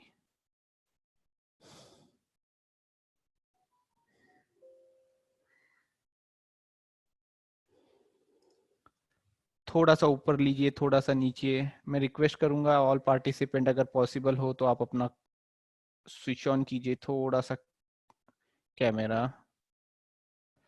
राइट हैंड आप गोद में, फिर से लेफ्ट हैंड से ट्राई करेंगे।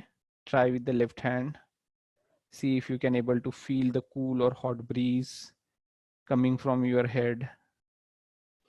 It's a very minute experience.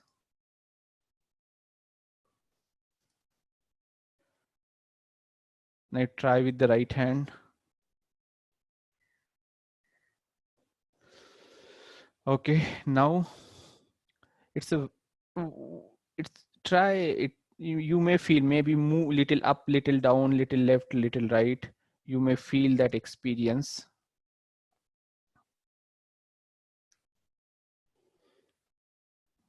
Okay. Now do namaskar like this and see if you can able to feel again the cool or hot breeze coming from your head.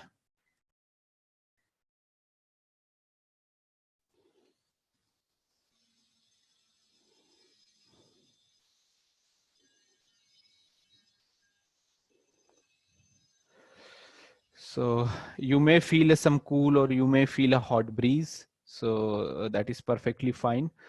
Now let us understand the next step, that is a foot soak technique. So this is what yesterday we did quickly recap. Now today I will be going to show you the foot soak technique. This is a very effective technique. So let me show you one quick video, and after that this video I will going to explain you what is a foot soak technique. So in foot soak technique, let's watch this video for just 1 or 2 minutes. You have already seen that you can take a foot soak for meditation. Foot soaking is a basic method to balance your inner system. To cool down your right side, use cold water for your foot soak. You need a towel, a jug full of fresh water, a handful of salt, and a bowl. This bowl should be used for foot soaking only. The temperature of the water should always be pleasing. Make sure you have prepared the towel and the jug full of water beforehand. Add a handful of salt. It represents the earth element and therefore has a cleansing effect on the lower energy centers. Now, you can raise your kundalini and take abandon.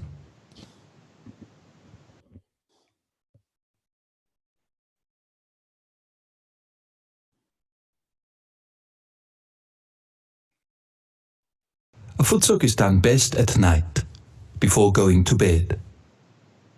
You will find that your quality of sleep is enhanced and your meditations are deeper.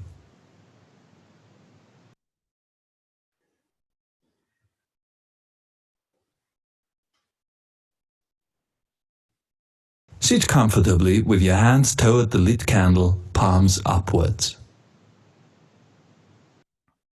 Meditate while soaking your feet for 10 to 15 minutes. Do not close your eyes, otherwise the foot soak loses its cleansing effect. To finish,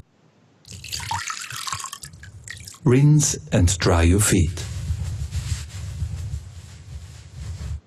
Then flush the water down the toilet and wash your hands. So this is a foot soak technique which we have explained to you. So you can do with the normal water. Take the normal water, put it on a tub, put the raw salt, and do not close your eyes. Keep your eyes open for few moment. Means you have to do this process with the open eyes. And once you do this thing, you will see all the toxic element, all the toxic and negative element will come out from your feet toward this water, and you can throw this water into the toilet. Don't use this water again for any other activity. So this is a very simple foot soak technique that I have explained to you. So now if you have any question on this foot soak technique, please let us know, so we can explain you. So Anshuman sir says, how much salt can we put? So just we need to put a handful of salt. So you can put the 1 handful of salt, that's it. Okay. Any other question on foot soak? So someone is asking me cold water or hot water. So the cold water or hot water, you don't need to use it. You need to use the normal water. The cold cold water or hot water will be depending on your particular disease. So right now we are not going to explain in the detail about any particular disease. So you need to use only the normal water, tap water.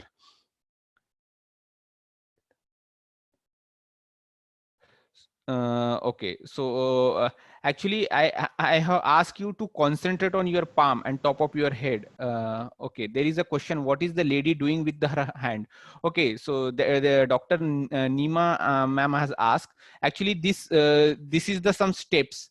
Basically, once you start feeling the vibration on your palm, so with the electromagnetic waves, you can prepare one aura, or with the hand you can raise your kundalini. So that is an advanced step. Once you do a regular meditation, then that time we can explain you how to create the aura around you, because this hand will generate the electromagnetic waves, which we call as a cool breeze, or which we call as a vibration or whatever. So with that, that lady is doing this step with the hand, but this is not part of right now. Maybe if you do regular meditation for maybe 15 days, then you can understand that in a little more detail.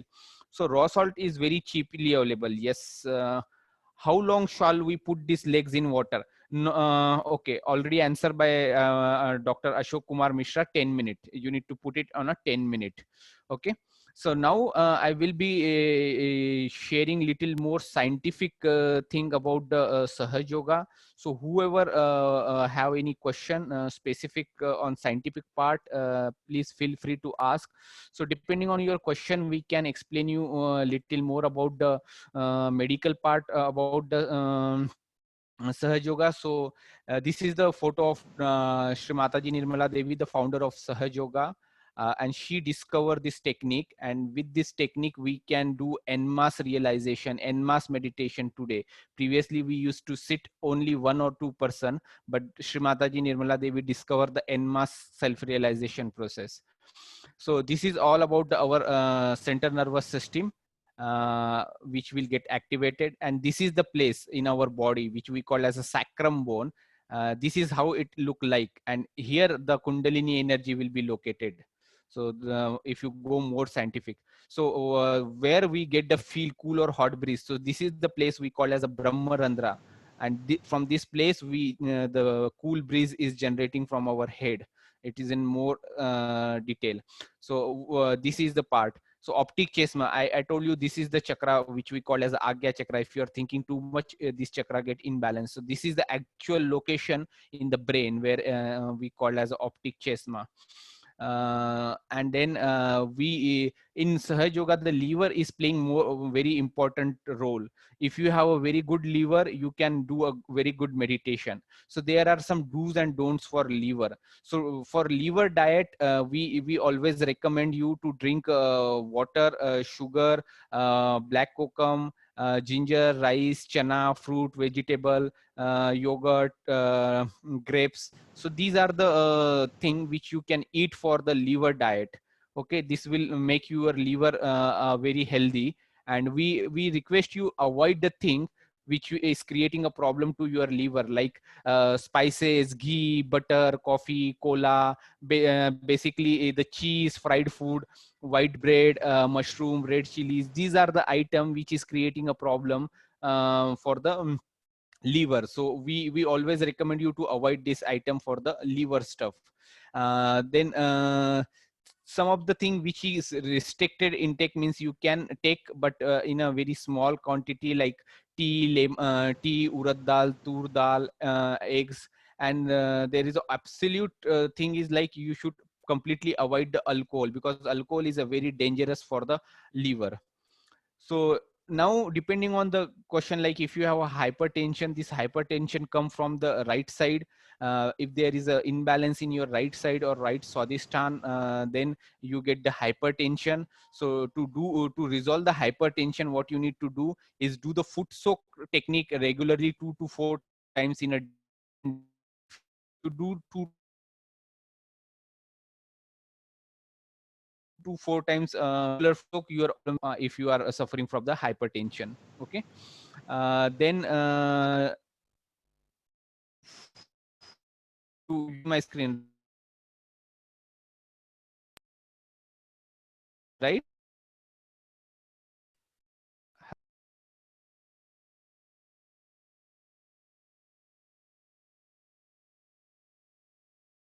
Respond on a chart. Not able to hear you. Can you? Okay. Hello. Able to?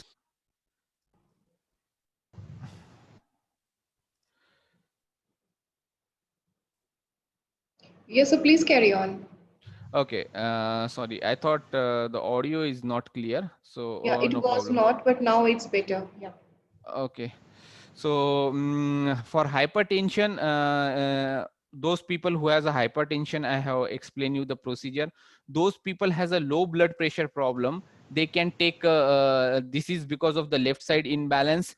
What they need to do is again the foot soak 2 to 4 times and do the meditation. So the hypertension and a low blood pressure can be resolved with the foot soak and meditation technique. Okay. So these are the things. And for the hyperacidity, this come from the right side. To resolve this problem, take a good amount of water, avoid a chili spice, do left to right balancing. The left to right balancing means what you need to do, once you do a meditation, in that meditation you need to raise like this aura. So someone has asked me what that lady is doing. So she is creating an aura. She's transferring some of the energy from left to right. So this is the thing which you need to do. And clear the right side. Clear the right side means right hand on a lap and raise our left hand toward the sky like this. So those people who have a hyperacidity, they can do this step. So actually I have the 37 pages this PPT, and which basically explain all the disease. So but instead of explaining all the disease, I want the people, can you please tell me what specific disease you want to know, so that only I can able to explain you, instead of explaining all the type of disease. Like for the heart attack problem, or those people has a heart problem, we can say that this is come from the right side activity. For this, we always recommend you to do the meditation 2 to 3 times a day. What can be done for the hypertension, anxiety, high BP? I already explained. Depression, anemia, okay, anxiety, okay, I will tell you that also. I will. Diabetes also, okay. Ravi Mishra says diabetes. So this is for heart attack, and then we have okay, sleeplessness problem. So this is because of the over right side. Do left to right. And ice treatment. So ice treatment, I didn't explain to you, so let me explain you the ice pack treatment. This is a very good treatment. Let me explain you the ice pack treatment. So let me know once you are able to see my screen. So ice pack treatment is a very effective treatment. If your liver is not in a proper shape, or if you are meditating, you are getting a lot of thought, that time what you need to do, take a ice pack. The ice pack is available in a market. Take that ice pack, put on your right side of liver, and do it for 5 to 10 minutes. If you do this step, your liver get improve. You need to do only for 5 to 10 minutes. Keep any ice pack on your liver. Your liver is on your right side, on upper part of abdomen. Just keep it here for 5 to 10 minutes, and you will observe that your liver will improve. Your thought process get reduced. You will get the thoughtless awareness quickly. So if you do this, you will find a benefit. This is called as ice pack treatment. Only thing is, after the lunch or before the lunch, you should wait for 30 minutes. Then you can do this ice pack treatment. Okay. So this is we call as a ice pack treatment. Okay, there are questions. Again, I am switching back to my other slide, or maybe I can share. For the migraine, those people who has a problem of migraine specifically, so what they need to do is, this is associated, this migraine you will get because of the agya chakra, or we call as optic chesma. So for this you need to follow the strict diet. Liver diet is very important, and keep your ice pack on a right liver, on a liver, so it will improve right swadhisthana. There is a kumkum which has some chemical effect that you can put it on your agya chakra here. This is the treatment you can do for migraine. Constipation, if you have a constipation, what you need to do is, this is a right side problem. This is come because of the liver. So you need to clear your right side and put the ice pack treatment on liver, and you need to do the foot soak regularly for 2 times in a day. So this is for constipation. Yeah, someone asked me, can I make the ice pack at home? You can buy it, and it is very cheap. Okay. Common cold issue, this is also the normal thing. Someone has asked me about the diabetes. The diabetes come from the right swadhisthana and left navi and agya. So for that, what you need to do is just do the foot soak regularly, and once you do the foot soak technique 2 times in a day, and after that you need to do a meditation. Anyone has a asthma problem? No. So cancer, there is no allergy. If you have basically any kind of infection, maybe bacterial or viral infection, this come from the left navi chakra, and a respective problem. So what you need to do is, once you can able to generate the few vibration here. With this vibration, you can use your that particular hand and keep on that particular chakras. So if there are some bacterial or viral infection, that will going to reduce, or slowly it get removed. And also you need to clear the left navi. So I will going to explain, the left navi clearance is also possible with the left and right balancing. Then for allergy, okay, there is a question that for infertility also they want some information. Yes, we will going to explain you, ma'am. For allergy, allergy come from the hot liver. So ice pack treatment is a very effective treatment for allergy people. If you have a allergy, you can always use the ice pack treatment, and you can use a ghee and honey. If this also will be helpful. If left navi is affected, lethargic liver or left side imbalance in a swadhisthana chakra, treat with the geru and honey. Okay, so how we can use a honey? So forget about the geru. You can use a honey in your intake. Instead of using a sugar, you can use a honey. So your left navi will get improved, or whatever imbalance it will be there, it goes away. Okay, there are a lot of questions for sinus. Those who has a problem of sinusitis, sinus basically. So this is come because of a Hansa chakra. So Hansa chakra, I didn't explain you. This Hansa chakra is located below the Agya chakra, is here.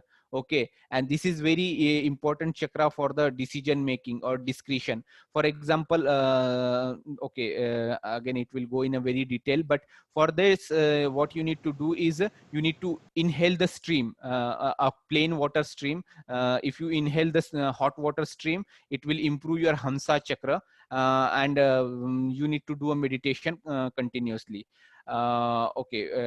If anyone has a knee issue, this is come because of a Nabhi chakra. So the candle treatment we didn't explain to you, but maybe in future, or maybe if you feel the feedback form, we will be going to explain you the Nabhi maybe candle treatment that will be going to very useful. Okay. So about the child birth, Dr. Shri Nirmala Srivastav ji has given a very good information on child birth and also about the infertility. So I can explain you that this is infertility come because of the imbalance in your right side and right swadhisthana.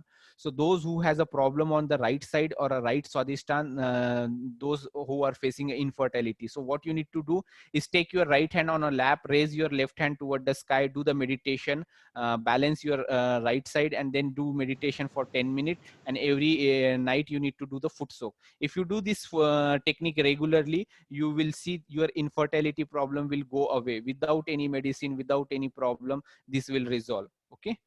For the diabetes, you need to do a very simple foot soak technique regularly 2 times, as well as meditation. Okay. And infection, allergy we cover, sinus we cover, epilepsy we cover, and okay. Thank you. So these are the main important topic which we supposed to cover, that we have covered today. And now I am again sharing the feedback form. Those people who didn't fill the feedback form yesterday, I will recommend you all the respected participant, if you can fill the feedback form again today. Means those who didn't fill, they can fill today. So that will be great. We can give you more information, those who fill the feedback form. Now we can take any specific question which you have. So please feel free to ask if you have any specific question. So I got a read of that I had a 7-year Jayanti. So Garima Singh says the nerve pain. So nerve pain, ma'am, can be go away with the by meditation only. So basically, the meditation, what it will do, it will clear your all the nerve.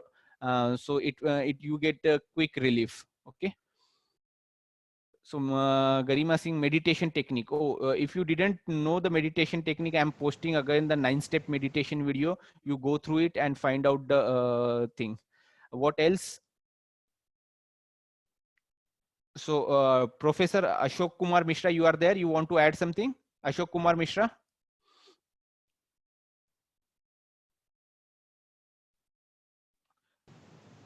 Ashok Kumar Mishra, you are there?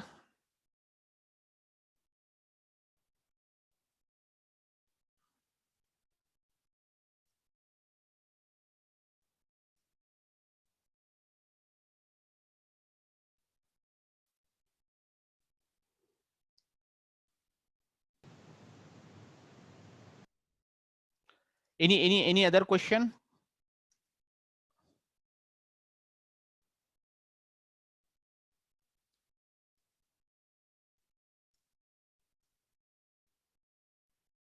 Hello. Yes, Hello. yes. Chandrakant, they were asking about thyroid. Yeah, you can explain, sir. No problem. Go ahead, explain the thyroid.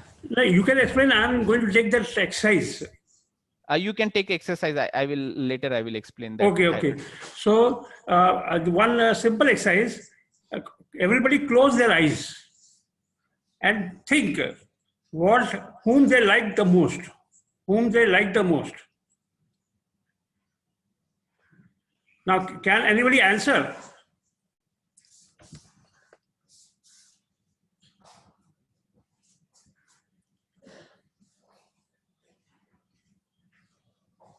Hello? Any answers? Family, Krishna. Okay, okay, okay. So I will give my answer. See whether it is okay. My answer is we should, the Simran Kaur has rightly answered. Give a big hand to her. She writes that I like myself. That is the right answer, and give her a big hand because if you like yourself, then only you can improve and know about your problems. And then after knowing the problems, this meditation will help you better because you know the areas of improvement which is required. And in Sahaja Yoga, what happens is, whatever you desire, it is fulfilled. Okay.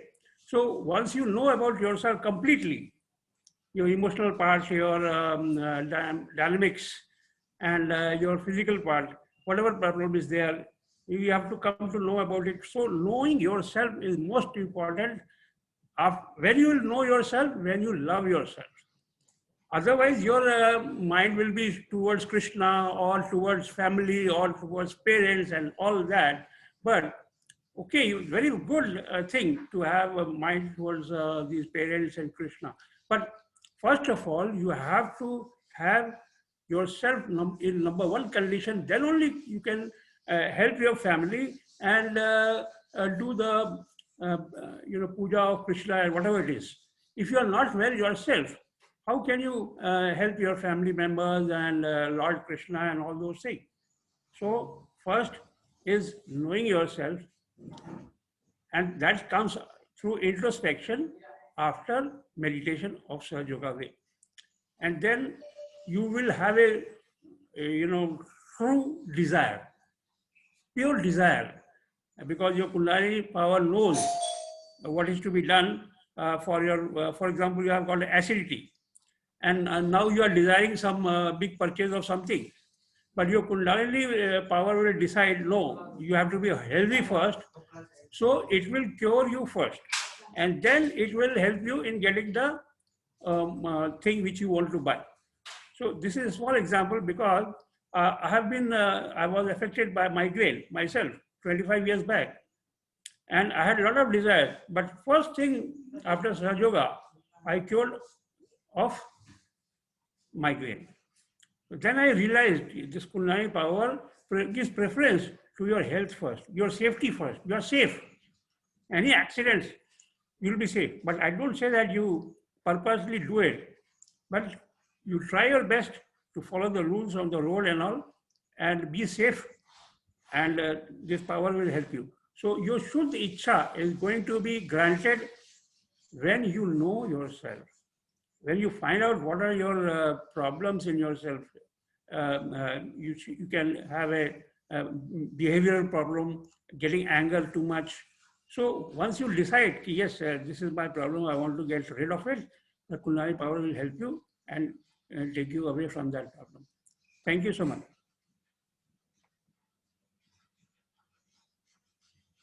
So if you have any more question, you feel free to ask. Otherwise, our session is almost over. We again thank you, Dr. Pooja Gupta ma'am, for giving this opportunity. Again, we thanks all participants who joined this event. So feel free to contact us in case you have any more question, doubt. We are always here to help you. I am posting my personal mobile number also on WhatsApp group. If you are interested, you all are requested to join. We have posted a feedback link, so we request you to join. Please fill the feedback form if you didn't fill yesterday. So thanks again, Pooja ma'am, for giving this opportunity again for interacting with your student, and thank you, mom, for such a cooperation and support.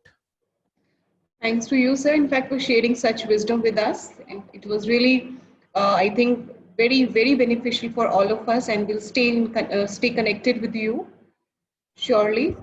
And I hope, and you have shared the feedback link as well as your, the content that you wanted to share, I think, yeah. Yeah, thank you, ma'am, for that. Yes. Thanks. Thanks a lot, sir, and thank you, ma'am. Yeah, bye, we are sir. logging off. Yes. Thanks. So with this, we have come to the end of today's session, all the sessions that we have planned. Thanks a lot to everyone for your participation, for your cooperation till now. And tomorrow is the last day of our FTP. So I'm sure that we'll be having successful completion of this 5 days FTP by tomorrow, after giving you the feedback form as well as the test of 20 marks that will be circulated during the session. So with this, we can end the session. We can split from now. Thank you so much.